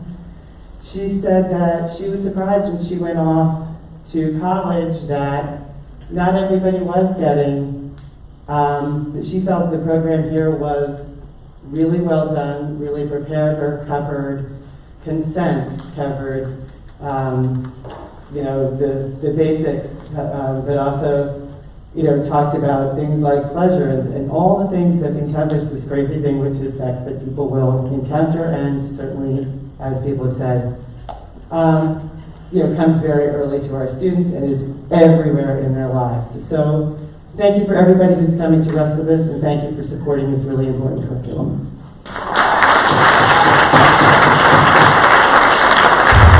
Greg Burns.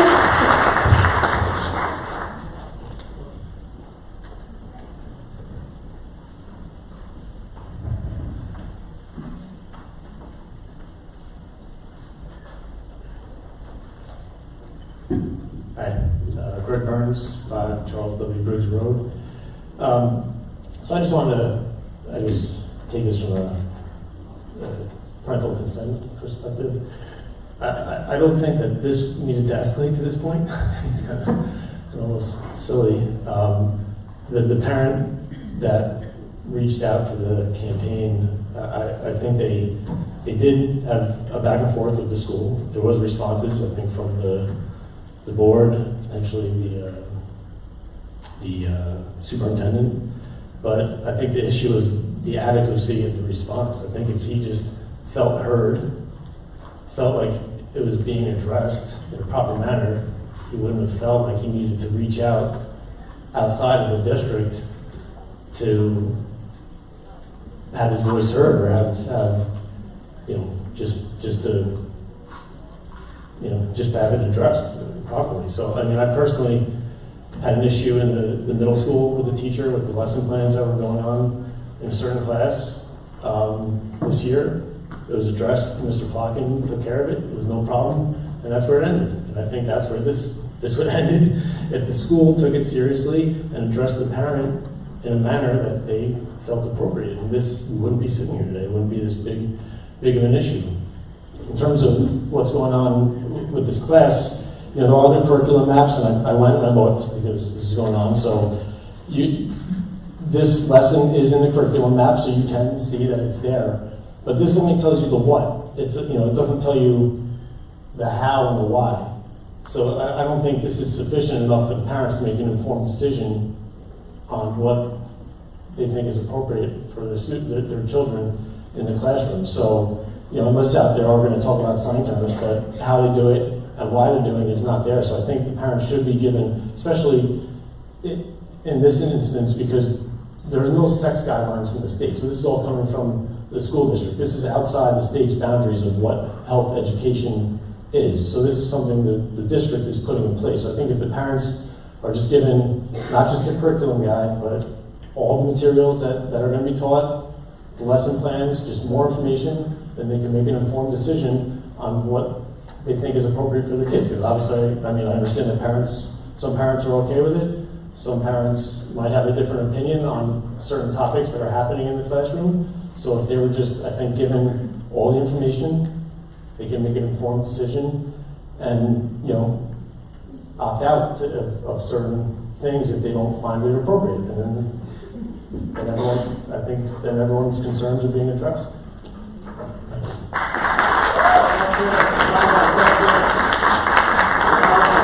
Karen Anderson Cashner.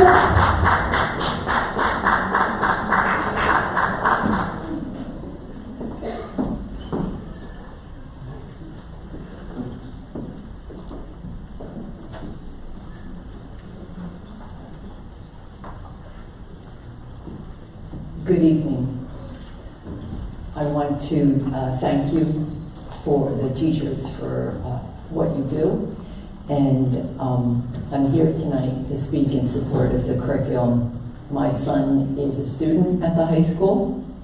I support the health education curriculum of the high school.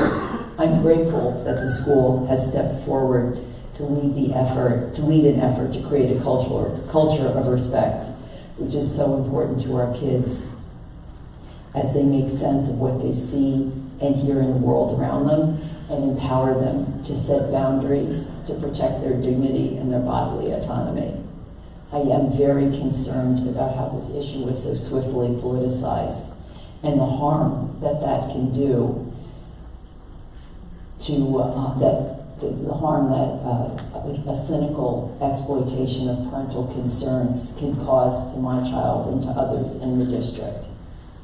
And just as a quick aside, I have to say that I'm not really sure what's happened to conservatism locally or in this country. Never been one, so I wouldn't know. But I had sex education 40 years ago in high school in rural conservative Virginia, and there was plenty of frank language and bad words included. It created the clarity then, it made the space safe then. I don't see what the harm is. So I want to thank you for the time you've taken to create the curriculum and to create the culture of respect. Thank you.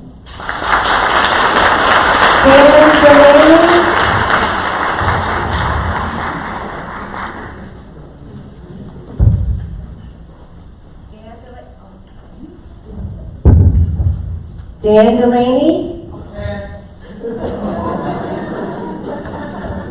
You signed up.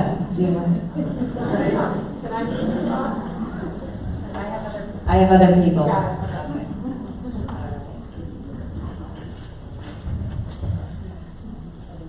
Quinn Simmons? I have 3 people signed up on one line. Ada Green and Olivia Warner? Okay.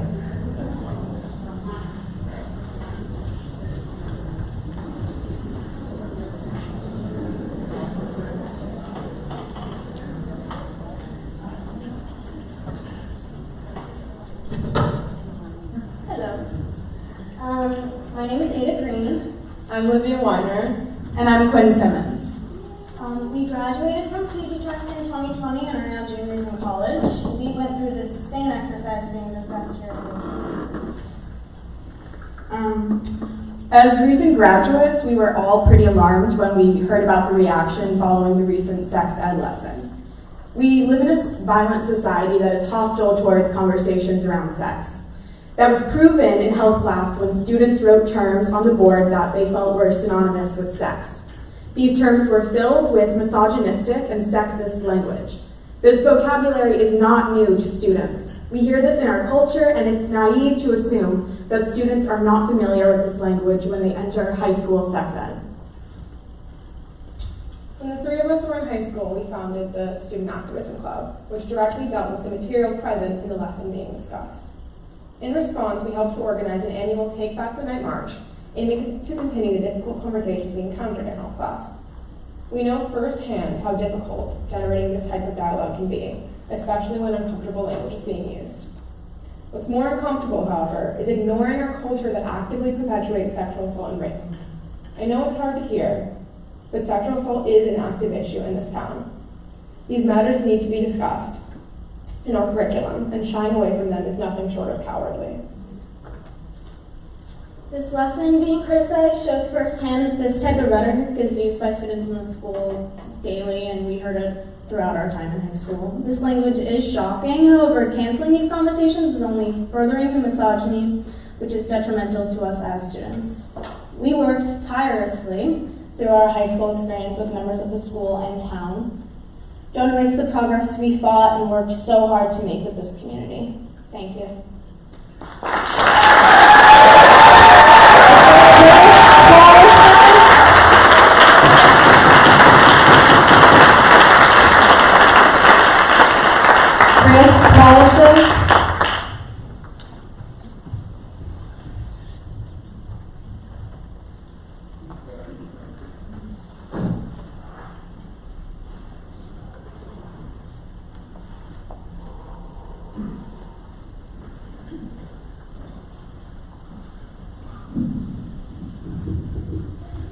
Hi everyone, my name is Chris. I'm a Croton resident.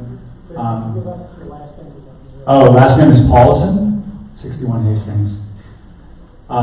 First I want to say that I'm overjoyed to see so many people here to address this issue and to come out to speak out against the politicization of a very good lesson by a very good teacher. Some gentleman who spoke in opposition to the lesson mentioned the why behind this lesson, and the three former students that just came up here alluded to this. But the why behind this lesson is that 1 in 4 women and girls in the United States will be victims of sexual assault and rape. And this kind of language speaks to a culture that allows for that to happen.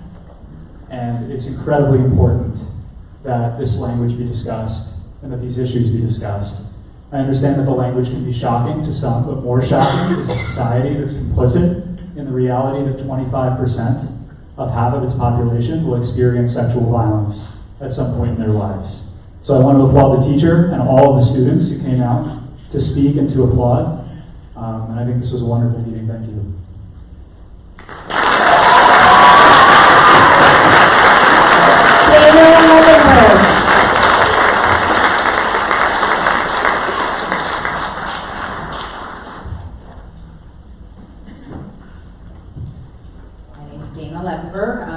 Town supervisor in Ossining and also. Madam Chairman, point of order.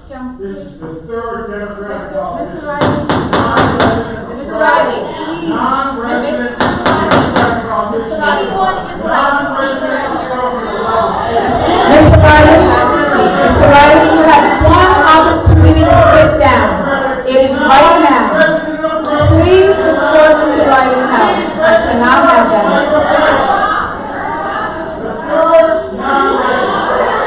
Mr. Riley, are you going to be quiet, or am I going to have to ask you to please step out until you can be quiet? Please address my. I'm just asking you. Please address my. Astorino spoke. So, guys, excuse me, can everyone in the audience please be quiet? This is my last meeting. Doing great. I'm going to just imagine that we're all having a good time and just having some mimosas, but we're not. So, Mr. Riley, I'm just going to ask you to please refrain from commenting, just like when you spoke, no one was allowed to speak while you were speaking. The next individual who's coming up, speaking, I don't. So, okay, please escort Mr. Riley out until he's ready to sit quietly.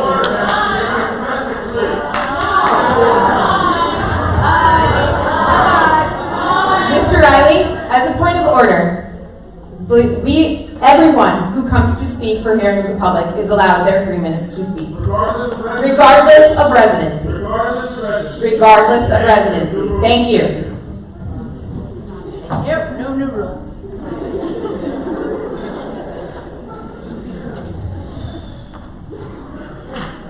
Thank you so much, and I'm so grateful to the school board for taking on this complicated issue and listening to all the people who have to speak.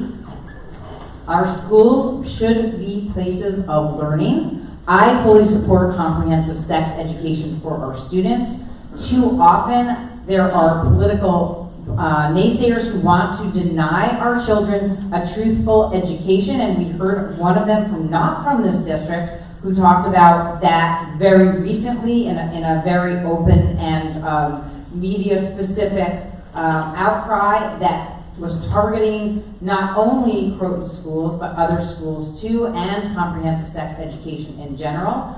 Whether the topic is race, sexuality, or even basic science, we are hearing this. Continued efforts to distort our discourse are appalling and actually make our children less safe. I applaud the work of these teachers here in Croton and the Culture of Respect Task Force, working to ensure that students and children and teenagers understand consent, boundaries, and safety in this context. An age-appropriate sex education is necessary for our children's safety. We've heard it from the graduates here, and we've heard it from many others. Their growth and their development. As a parent, former school board trustee in Ossining, and advocate for our youth, I stand with teachers and I stand with the school board. The teachers know their craft, and with parents who understand the value of honest education, together we can continue to pursue safe schools and safe sex and all that goes with it and make our communities healthy and strong. The gentleman who exploited this lesson and his allies are trying to take advantage of the situation for political gain, but they are out of touch with New Yorkers and New York values, and I thank you for the time to speak. Thank you.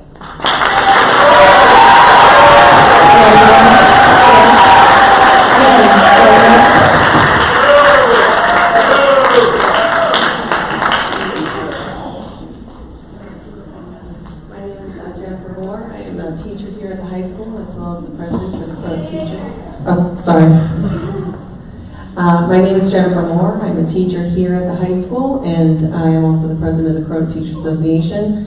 And although I had a prepared statement, I really don't think I need to reiterate much of what has been shared by community members, parents, and then our students who we are so incredibly proud of. But so really I'm just saying on behalf of all of us, thank you for the support and allowing us to do the job that we do, and how privileged we are to be in this community and to teach your children and to trust us with your children. And so I just want to say thank you very much.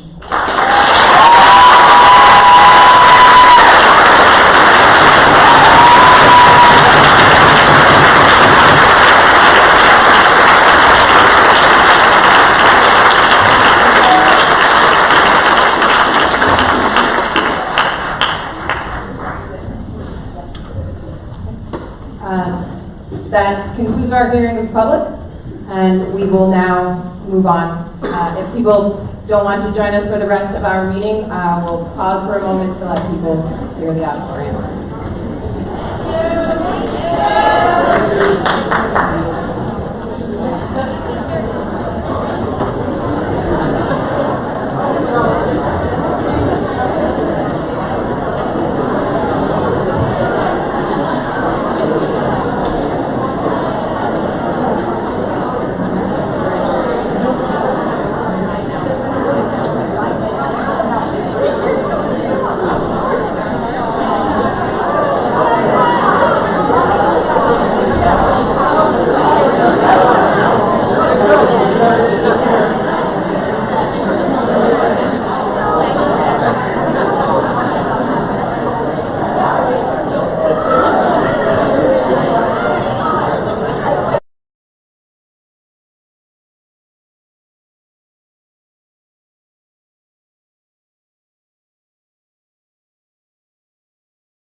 Alright, we will now move into our code of conduct.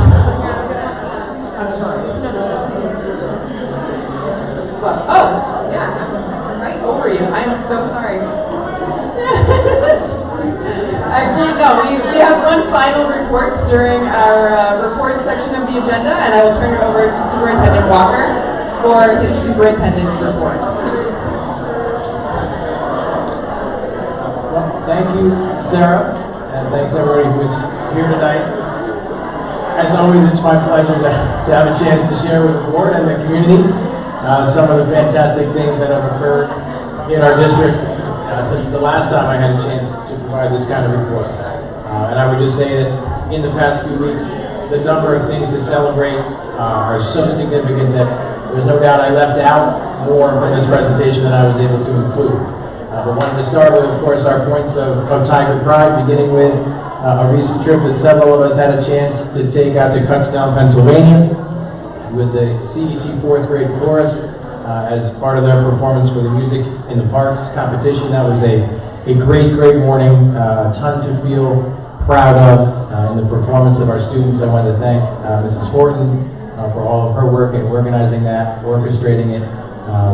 Our students did a phenomenal job, received the first place award, and after spending some time watching them, Mrs. Bianchi, Mrs. Horton, some parents and I had a chance to spend some time at Dorney Park with the students, where Mrs. Horton and I spent most of our time watching Mrs. Bianchi go on various rides that I personally don't have the guts to try. So we learned some new things about Mrs. Bianchi that day as well. Congratulations to everybody involved in that.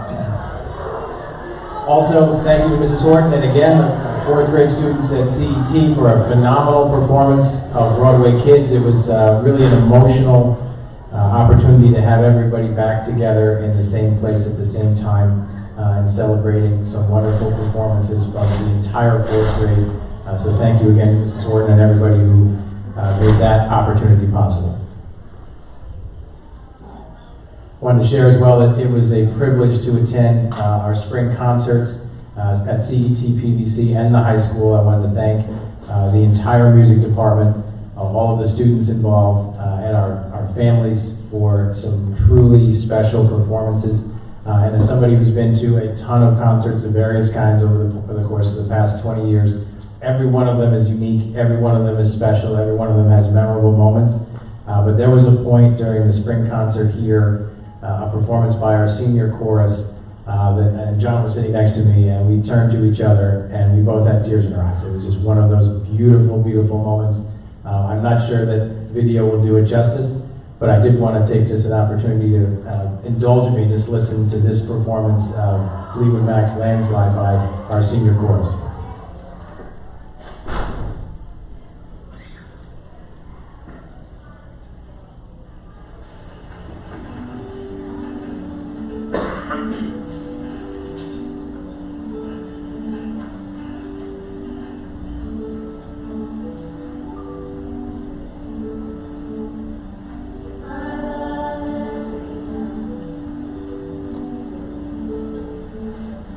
On the mountain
want to say thank you to those 7 spectacular students, and Mr. Katzman, for giving me and everybody who was in the room that night a beautiful, beautiful memory. I've shown that video to almost everybody I've met since that night. That was a special moment.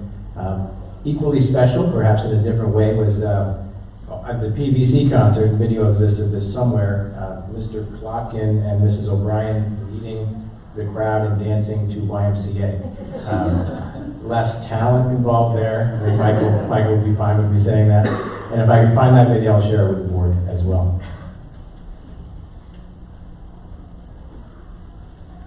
Also, as a board, as an administrative team, as a community, we had a chance to celebrate and recognize our retirees, members of the faculty and staff who are counting 20 years of service this year, and celebrating our tenure recipients. So I want to, again, in this forum, congratulate and thank every one of those special people, including some of my colleagues who are here tonight, for their continued work and their legacy of excellence on behalf of the students in our district.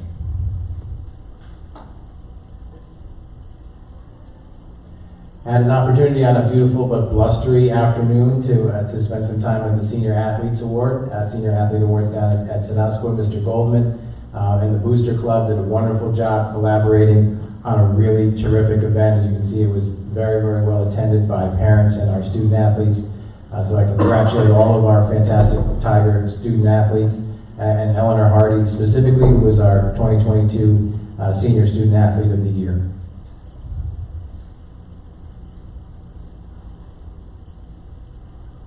Also had the opportunity to spend some time with Dr. Blair at the PVC Book Fair.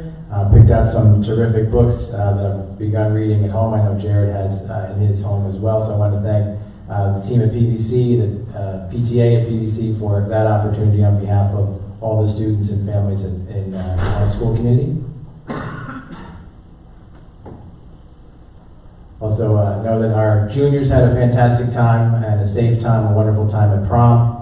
And so I thank everybody who was a part of putting that together, Dr. Duback and the faculty and the team at the high school, and I hope very much that right now our seniors are having a great time at their prom tonight as well.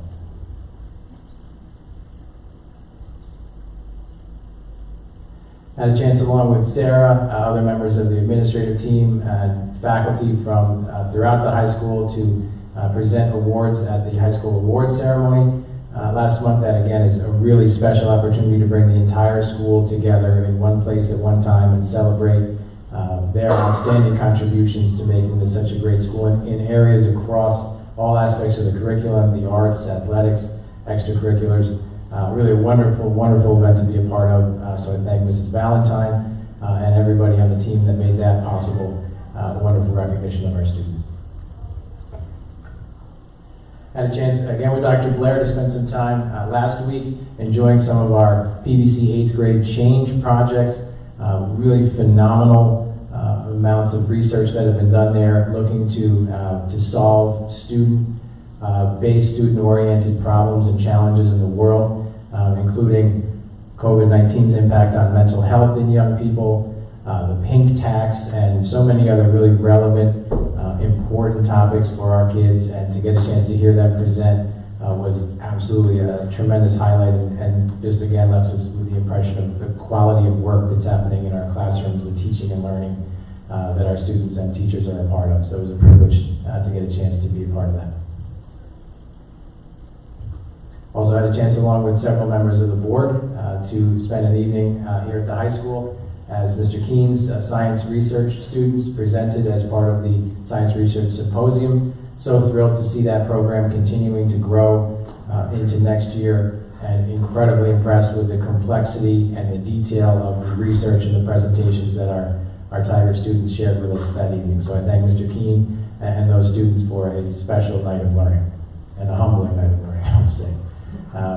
Also had a chance back on the 17th of May to attend the annual art show, and so I want to thank the entire K-12 art faculty for their contributions in making that such a special event for our kids, and of course all of our students who shared their talents with us in the arts that evening.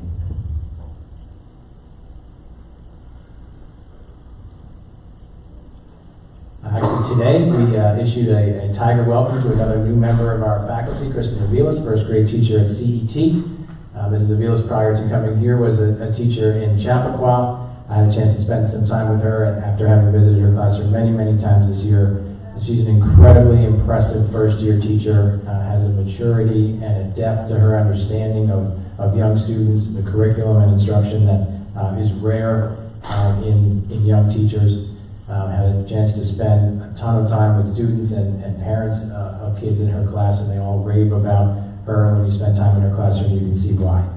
On a personal note, Kristen shared with me that she is a foodie, and so wanted to share in this environment that if anybody has good restaurant recommendations, she's always looking for it.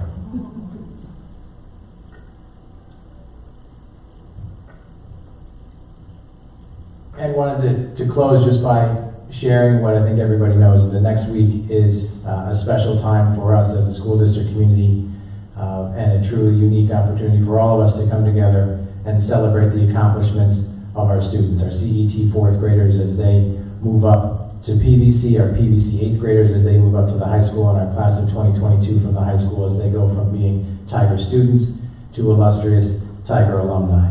And that is a wonderful and rare opportunity for us to come together as a community to celebrate those students, but I think it's also an opportunity for us to spend a moment of reflection about what it is and who it is that creates the excellence that our district has been known for so long. And while certainly the non-instructional staff, the administration, the board, the students themselves, and the families have incredibly important roles in the excellence that our students have come to benefit from, the wonders that happen in our classrooms begin and end with our teachers, our faculty. And so I want to take an opportunity again tonight to thank them.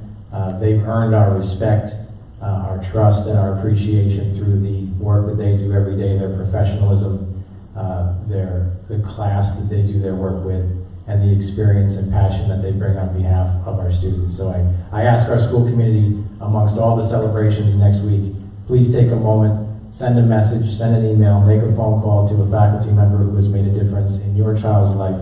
I know that they will appreciate it, and we'll keep them going as we look forward to another fantastic year next year. Thank you.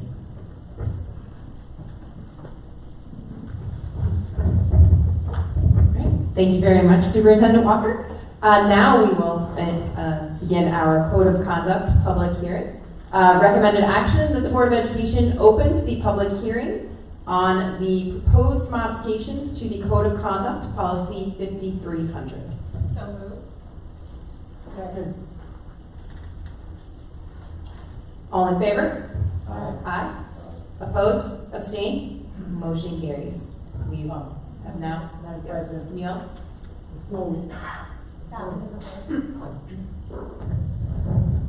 Hello.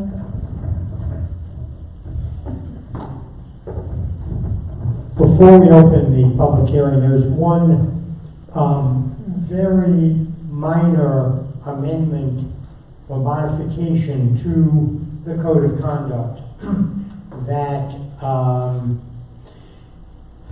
has been suggested actually by the one of the members of our faculty.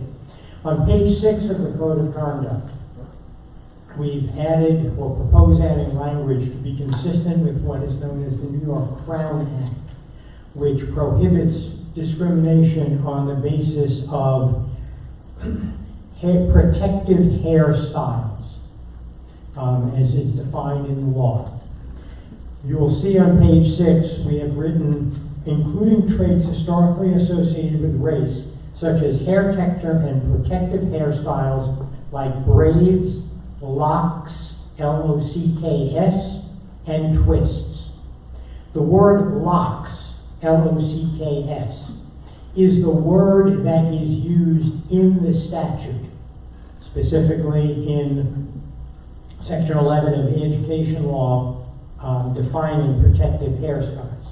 But colloquially and in the term of usage, that word is L-O-C, not L-O-C-K. So with the board's approval or indulgence or whatever you want to call it, what I'd like to do is have this second reading, when we get to it, amended to put parentheses LOC, close parentheses, in every place where the word LOCKS.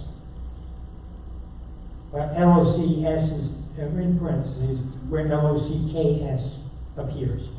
And I just wanted to make that clear because I wanted to make sure that we, before we start the public hearing, that is understood and that we can make that change.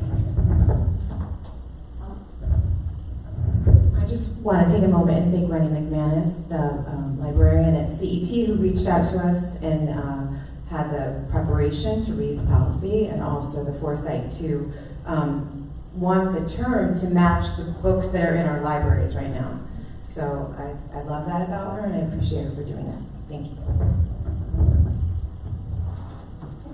We will now open the public hearing on the code of conduct. Yes. It is specific to the code of conduct.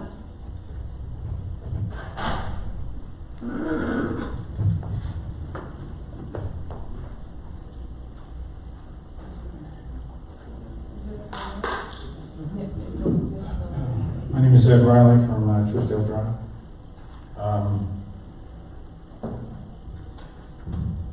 This is a code of conduct public hearing. I wish there's a clock up here. It's possible. Mr. Riley, just I would urge the... to make sure you understand, Mr. Riley, it's in reference to the revisions and the code of conduct as drafted that we are going to be approving, that what the words that are in that document. I'm sorry, what is the problem? The code of conduct that the public hearing is on is specifically to the code of conduct. Yes. Yeah. Thank you.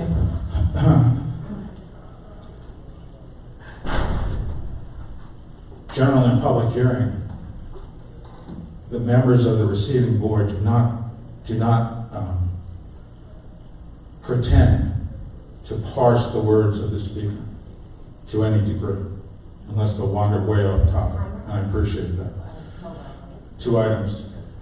This entire meeting prior to this was on the questionable conduct of a teacher, which I'm not going to address here, but in spite of this outpouring of public display of support of this teacher, I urge you to systematically go through everything that happened here and previously. She deserves the benefit of the doubt. Mr. Riley, I can. Part two. Mr. Riley. Part two. I'm going to address this right now. Right, Mr. Riley. This is an open hearing on the code of I see conduct. the code If you are speaking regarding the code of conduct, right please continue. what If you have topics outside of the code of conduct, you can discuss those at the second hearing of the public. Right now. Thank you. Much of the conduct of this board, and I watched the board in person and remote when you held remote hearings. The public has no idea what you're doing. You start a subject, it goes to committee, and you never know what happens. And dealing with this 68-page code of conduct is a perfect example of that. Mr. Riley. Excuse me, I'm addressing this subject, madam. I'm addressing this subject. You are addressing the board in our conduct. That is not policy 15300. No, I'm not. I'm addressing this code of conduct. So I participated in a committee hearing in your Board of Education headquarters prior to election, and they talked about the code of conduct and addressing different issues in the code of conduct, and suddenly it disappears, and all of a sudden it's a matter for public hearing. Now, unless this board is so different from other boards, you don't bring a public hearing unless you're ready to pass the code of conduct. So I'm wondering if, in fact, between that hearing at the Board of Education, chaired by Mr. Haber, there was other stuff that went on that I didn't know about, and I've attempted to hit every meeting. Item 2 is hopefully this code of conduct will address the conduct not only of students, but also teachers and members of the board, because we have a serious problem in that regard, and you know exactly what I'm talking about, and it's never been addressed. So the code of conduct that I've read, all 68 pages, which is pretty doggone difficult to read this stuff, should be applied to the board members, because in one instance, one person broke the code of conduct in 10 different paragraphs. Thank you. Would anyone else like to speak regarding the code of conduct, policy 5300?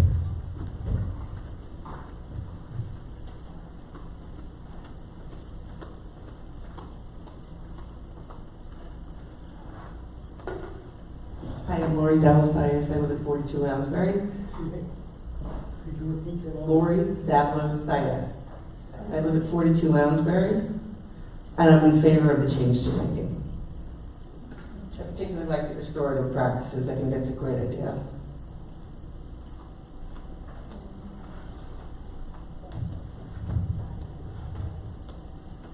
Do we have anyone else to speak on the public hearing for the Code of Conduct?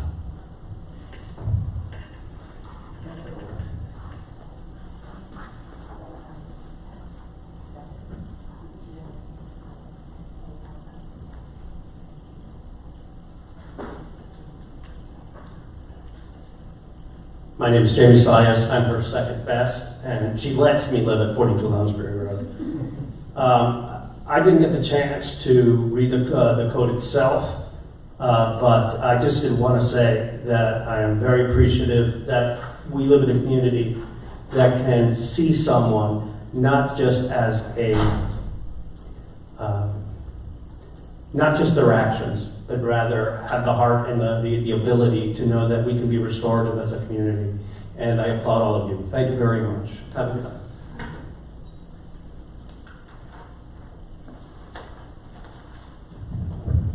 Do we have any other comments on the Code of Conduct?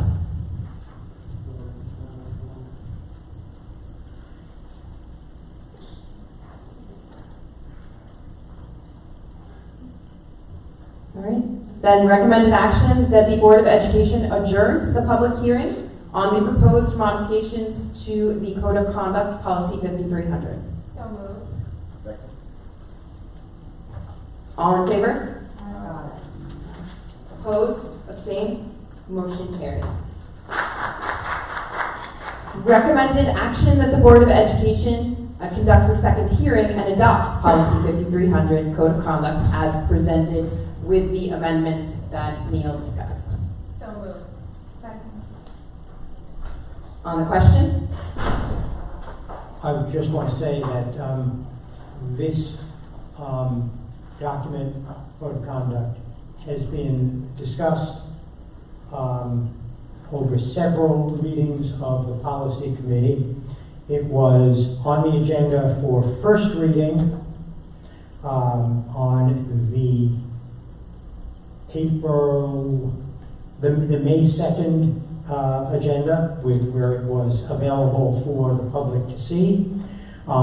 There are many changes in the code that are made because of some changes rather than made because of statutes, and the others were based on considered discussion of the committee and a review by the Administrative Council, who looked at how these changes would affect the manner in which students are able to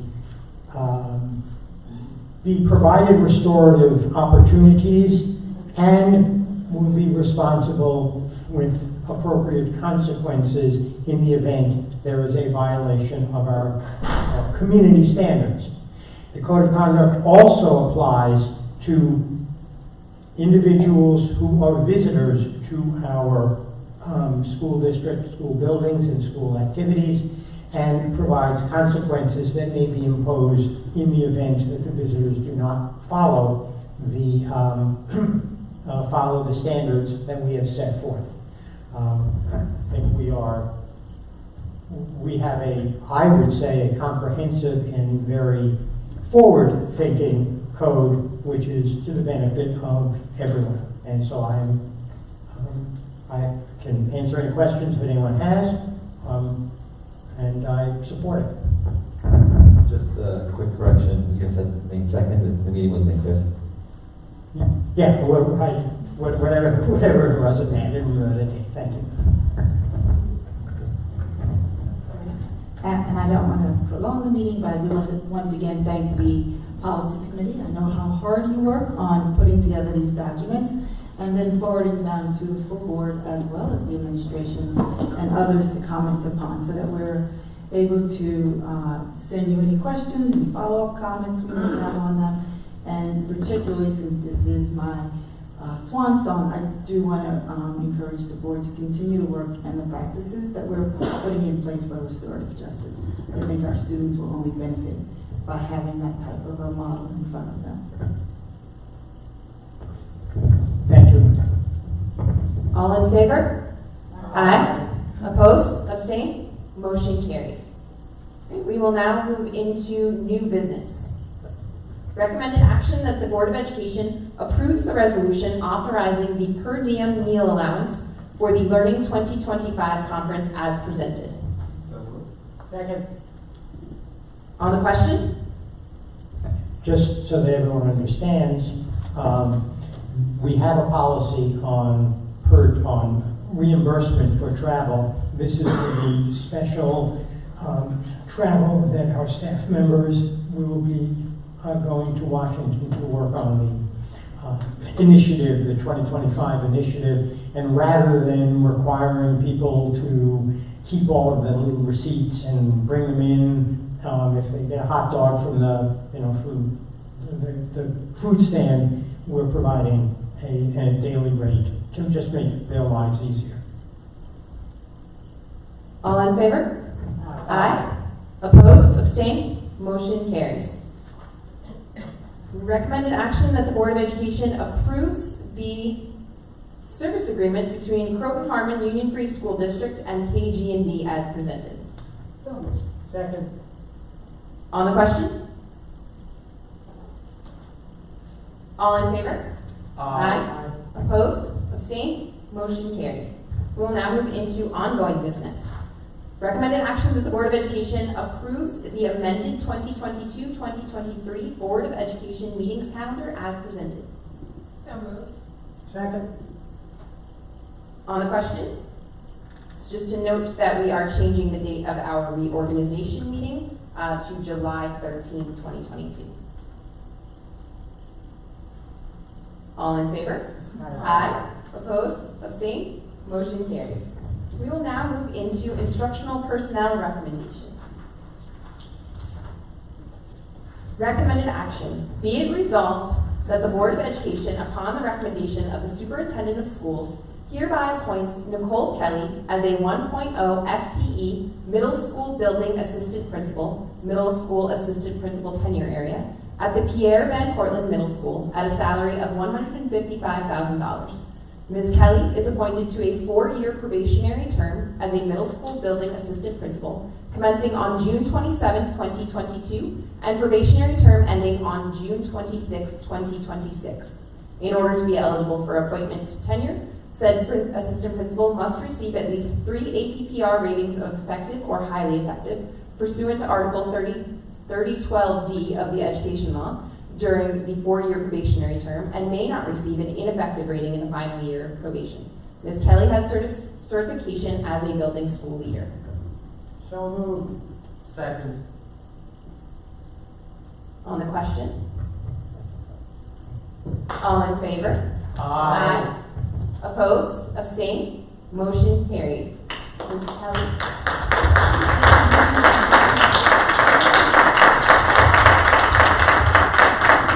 Welcome to Croton Harmon. We are very excited to have you join our team, and we look forward to working with you in the future. I appreciate that. Thank you so much. We will now move into donations. Recommended action that the Board of Education gratefully accepts a donation of an upright piano from John Sitkin for the Croton Harmon High School music program. On the question? All in favor? Aye. Opposed? Abstain? Motion carries. Recommended action that the Board of Education gratefully... I don't know.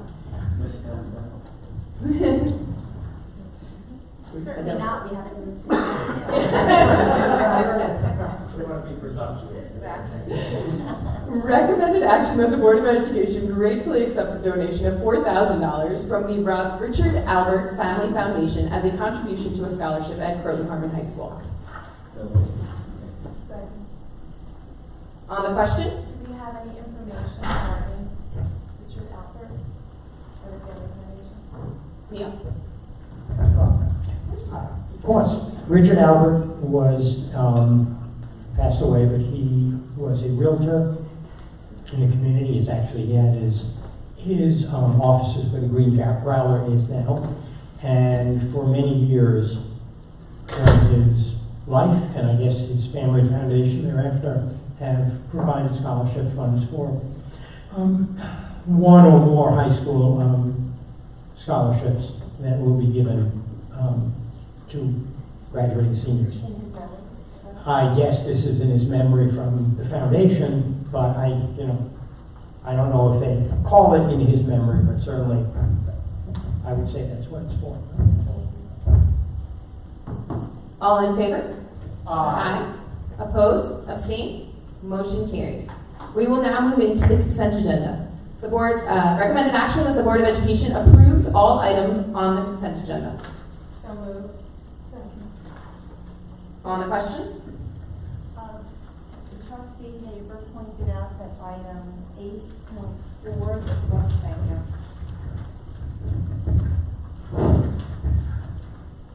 Trustee Haber pointed out that item 8.4, there was an error in the contract. So if you uploaded the contract prior to this meeting, there will be an error on page 3. It has been since changed and uploaded to Board Docs and is corrected. Yeah.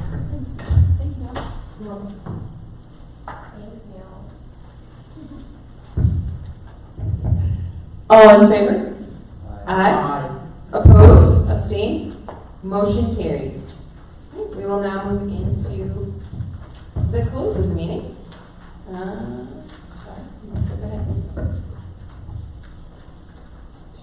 So this is our second hearing of the public.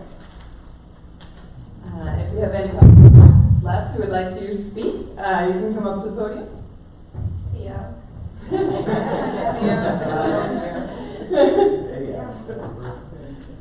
All right. Well then, we will move into board reports.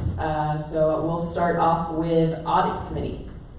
The audit committee has postponed its meeting and we have not rescheduled it yet. All right. Communications then. You are next up, Josh again. Tracy, can you? Oh, sorry, yes, of course. Wait, you have that up? I have it on my screen, so. That's up. Yeah, that's good. Right. So,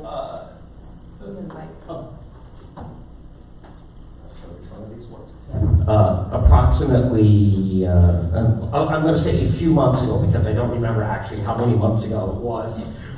We conducted a survey of the community asking about the effectiveness of communications from the Board of Education to the community. Can we move to the next slide? I'm going to have to expand this on my screen. You can see on the next slide tells you the actual data. So, we asked a series of questions. This is a short survey.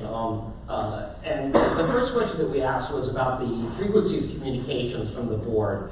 And I'm happy to say that the vast majority of respondents, and there were 169 respondents, felt that the cadence of the frequency of communications from the Board of Ed was appropriate. There was a small number who felt that it was too often, a slightly larger number felt not often enough, but over the vast majority, 113 of the 169 respondents replied that they felt that the cadence was appropriate. We can move to, thank you. We do one more page. So the next question was on the means of communication. We were actually asking which means of communication the board, that members of the public were aware of. And almost everyone was aware of our meetings, 91%. Many were aware of the informal gatherings that we hold at the Black Cow that went virtual during the pandemic, about 68%. K-12, people know about the K-12s, we got 148 responses to that effect. And The places where they did not know quite as much were on things like the fact that they can email questions to us via the submit a question to the Board of Ed. That is something that perhaps we may want to put a little more attention to advertising. Letters to the editor and similarly, letters to the editor in the Gazette, some of these that we have done over the year. It seems that not very many members of our public are actually utilizing that as a means to receive information from us. We did slightly better with reflections and Chrome Connections. These are the printed and emailed newsletters at about 36%. And there were a few other miscellaneous responses. The next question was that asked whether community members felt that they were able to engage with us as board members, to engage and express their opinions to the Board of Education. And 76% said yes, that's 128 responses, and 23% said no. And there were some takeaways from those additional responses. Community members and organization leaders who do not currently have a student enrolled in the district would like to receive communications that currently only go to parents. So it seems like this is an area where we may have some work to do in terms of making it easier for those who do not already have a de facto relationship with the school district to register for communications. There was a desire for us to conduct more surveys to gauge public opinion on priority issues. They liked this one. And the reason I know that is because of the number of responses. Just the fact that we had over 160 responses to the survey relative to the number of students who are in our schools, that is a very good survey response rate for this kind of a survey. So we know that they work because people responded to this one. So if they're interested in that, I think it's something we should be considering. There was a desire for us to educate the public on the roles and responsibilities of the board versus the roles and responsibilities of the administration, to make that more clear. And there were some requests for additional work to ensure equity in communications. We're already doing that to some degree with Spanish translation, but there was also desire for additional languages. Are there any questions? I have no questions. I would just like to note that I think a lot of these things that we noted as takeaways are things then that the communications committee will continue to develop over the coming school year. Correct? Absolutely. Yeah. Whoever may be on it. So yes, we've got a reorganization coming. So the next communications committee will be working on some of these measures to ensure that we continue to provide robust communication for our community. Just make one quick suggestion is whenever you add something, if you can tie it back to the survey so the community can see the link between their responses and what became. That's a great idea, and I'll take that down as a note for the committee. Thank you. All right, well now it's board development. Board development is meeting on Tuesday.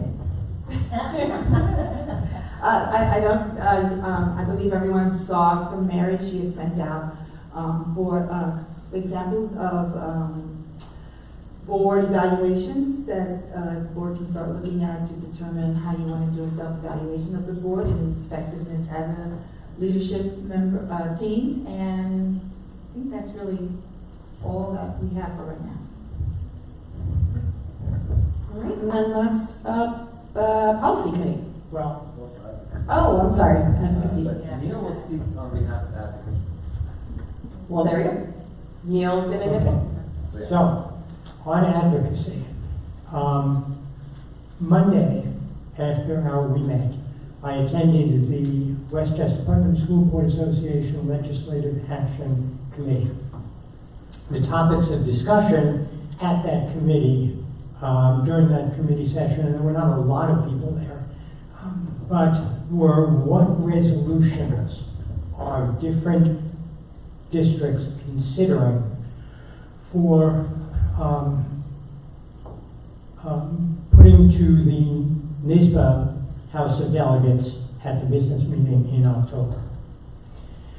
One of those that was mentioned as I arrived, because I was a little bit late because of our prior meeting, was resolutions regarding questions of, or issues of violence, gun safety, gun control, or whatever you want to call it. And if you hold on just 1 second,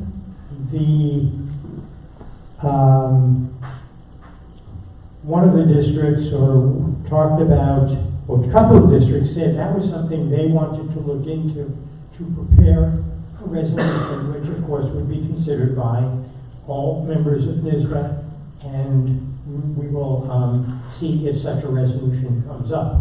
Then they turned to me and they said, we understand that the school district clerk had raised a question about a resolution regarding the subject of candidate filing dates upon the withdrawal of a candidate, which is something that Tracy had forwarded to me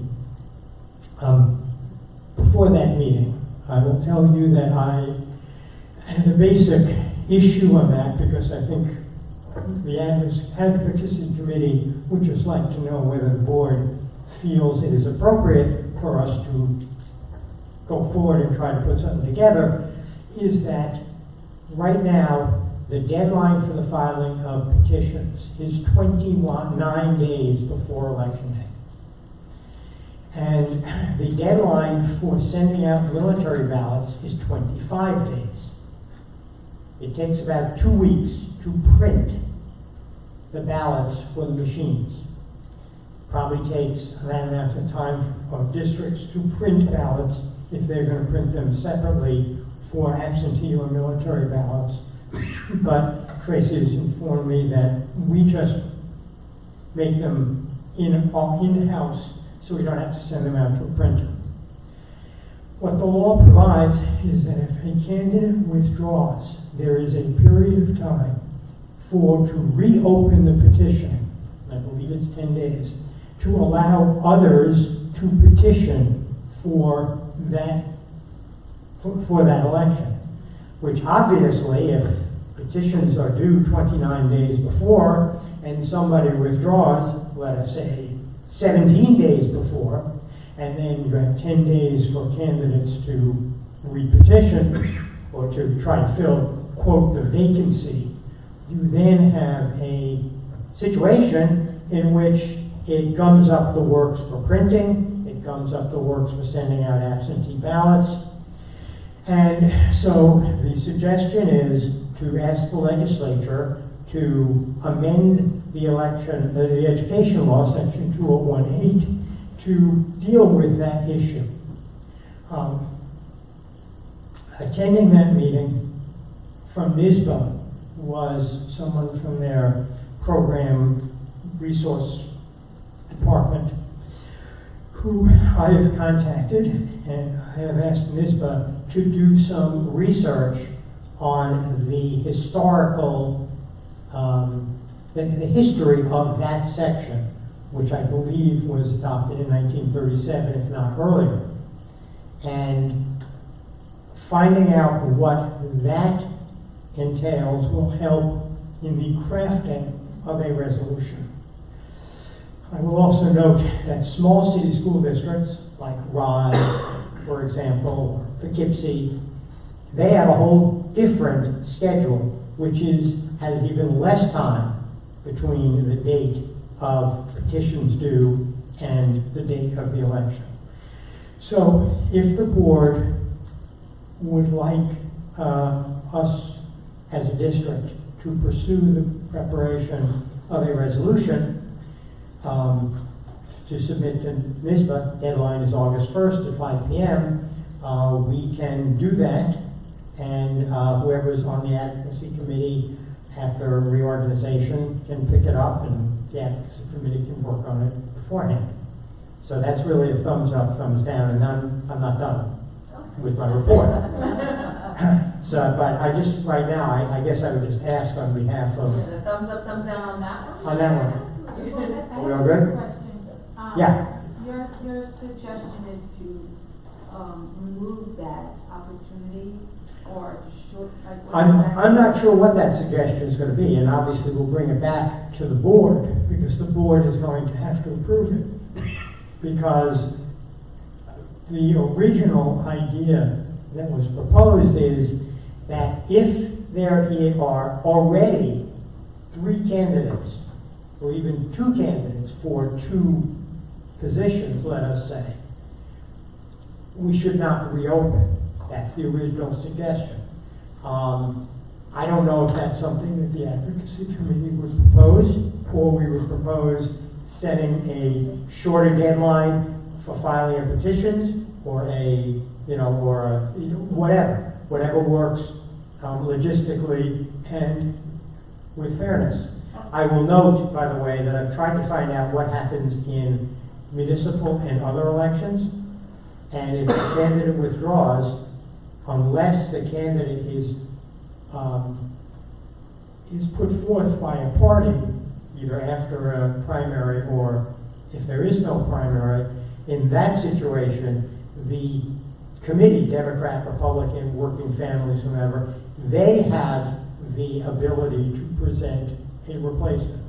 We're a totally different animal, and so I don't know that we can take that as an The other thing I was going example. to ask, to put on the table as you're looking at that issue is, with anything with elections, you want to make sure you're not going to disenfranchise voters, and so just make sure, I understand the expediency of operational, but there's also a concept of, you want to make sure your voters always have that opportunity to have a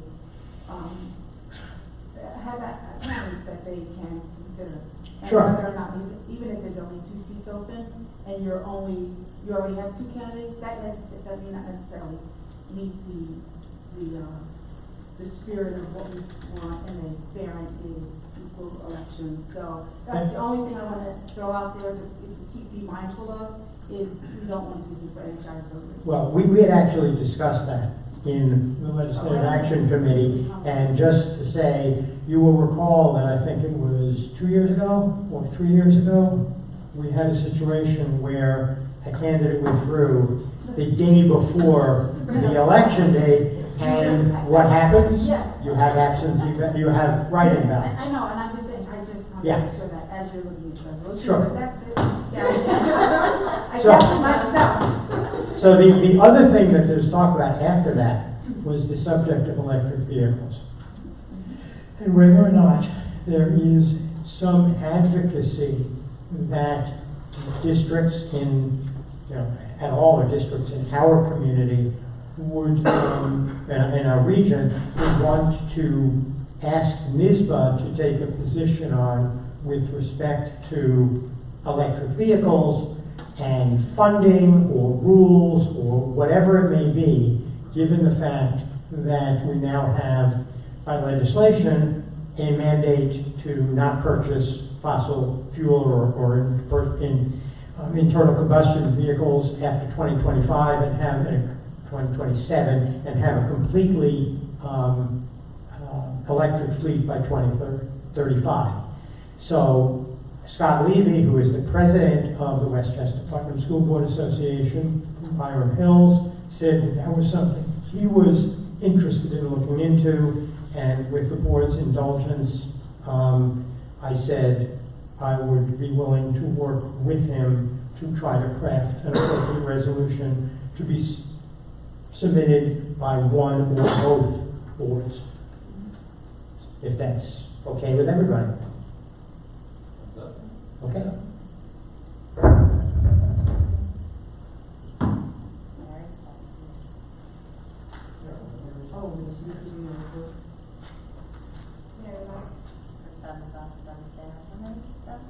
No. Yeah, I think you don't need it. I don't need that? You don't need it. Well, for the minutes.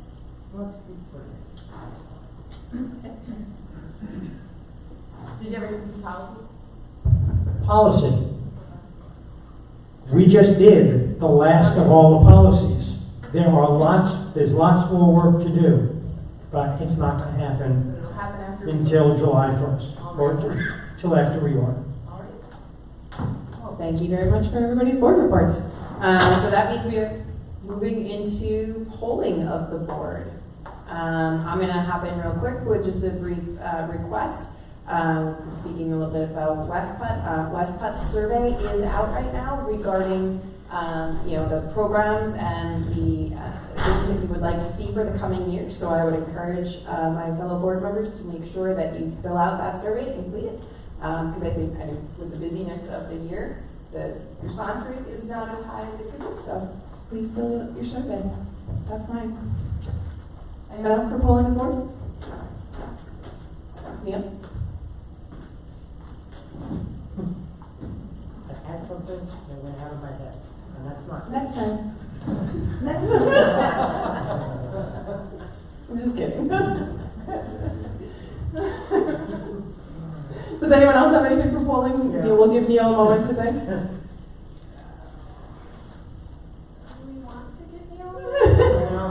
Whatever it is. It'll come to you. We've got a meeting in a couple weeks. Well, then I'm going to turn it over to Tracy Borges for a moment for polling. By proxy. I'll be on the board by proxy. And Iris definitely didn't think you were going to get away with us donating money. Oh, Last meeting. Well, first, Westchester Putnam School Boards Association has recognized you for your support of public education, commitment to educational experiences, excellence, and dedicated leadership, and which you have enhanced the quality of education for all the students in this state. So, thank you.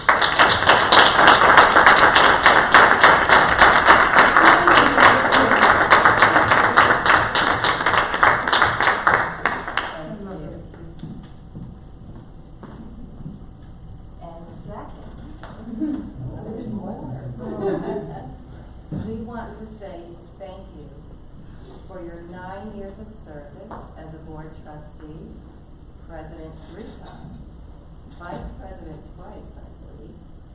And during those 9 years, you have served and represented the board on almost every committee and task force, including strategic adherence plan committees, the school reentry task force, turf field task force, equity stakeholders, culture of respect, athletic study committees, student travel, the policy, audit, and communications committee. And who can forget this year's board development committee in which you were chairperson, implemented not 1 retreat, not 2 retreats, not even 3, but a 4-part series retreat. And just to let the community or anybody listening to know that these were not spa retreats with manicures and pedicures. These were learning retreats, but you still managed to make it fun. And ours, the education and social emotional well-being of our students is always at the forefront with any discussion or motion you acted upon. And we will, and we all know the advocacy efforts you put forth for our students and our community, as well, in particular during budget season, when you will always ask that question, how does this affect our tax base? So once again, thank you for all you've done for our students, our staff, and our community, and I'm sure this will not be the last we see of you, at least we hope. And a little gift from all of us in hopes that when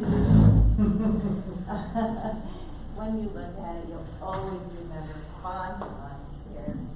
I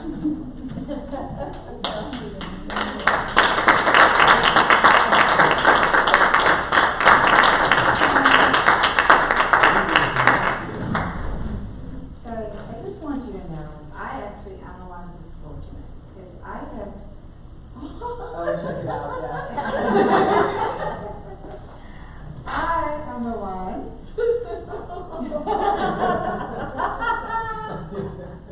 My kids are gonna love this.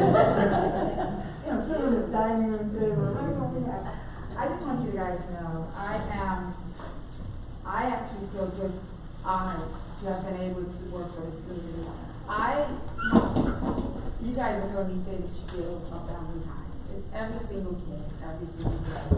That's what gets me up in the morning when I go to work. And I feel so blessed to be able to work with this current board. I know it's been a few minutes, and I know it's been a little bit annoying, and I just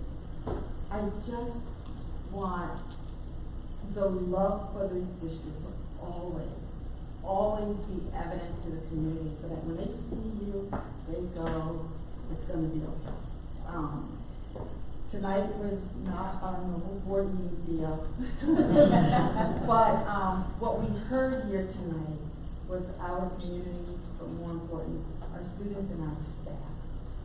And that's really where the focus for me is always try to stay on. What can we do for every single student? And they answered those questions in so many ways tonight. So, good luck. If you need me, I will gladly be at the budget meeting on budget Saturday. Not for the 5 hours. But seriously, guys, you're awesome.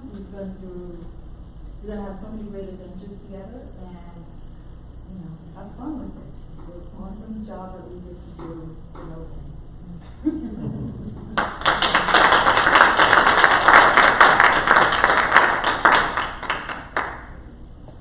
All right.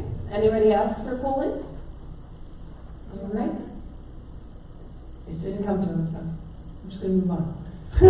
Items needed for the next Board of Education meeting. So as we've mentioned, our next Board of Ed meeting is our reorganization meeting. So everyone be thinking about what committees you would like to serve on, what task force or district committees that you would like to be a board liaison for. We will also be electing our board officers for the coming year. I've spoken to most of you, but in case I haven't, I would be happy to serve another year as the president if you also choose to have me stay on. I've had a great time these past 3 years, and I think it's really important to be able to be there to support our administration and to be able to work with you all every day. So I'm happy to do it for another year. Just put that out there. And I just want to add for myself that if everyone is amenable and willing, I would hope to serve as vice president next year. I'm just letting everybody know, and we will have discussions on that. I'm throwing my hat proverbially in the ring, and if you'd like next time, I can bring a real hat. All right. So then with that, we will now be moving into executive session, and we expect that we will adjourn immediately following executive session. So recommended action that the Board of Education enters into executive session to discuss a student's record which must remain confidential pursuant to FERPA, CHA negotiations, and the employment of a particular person or persons. Second. All in favor? Aye. Aye. Opposed? Abstain? Motion carries. Thank you very much for everyone who tuned in or joined us this evening. I hope everyone has a great night. And so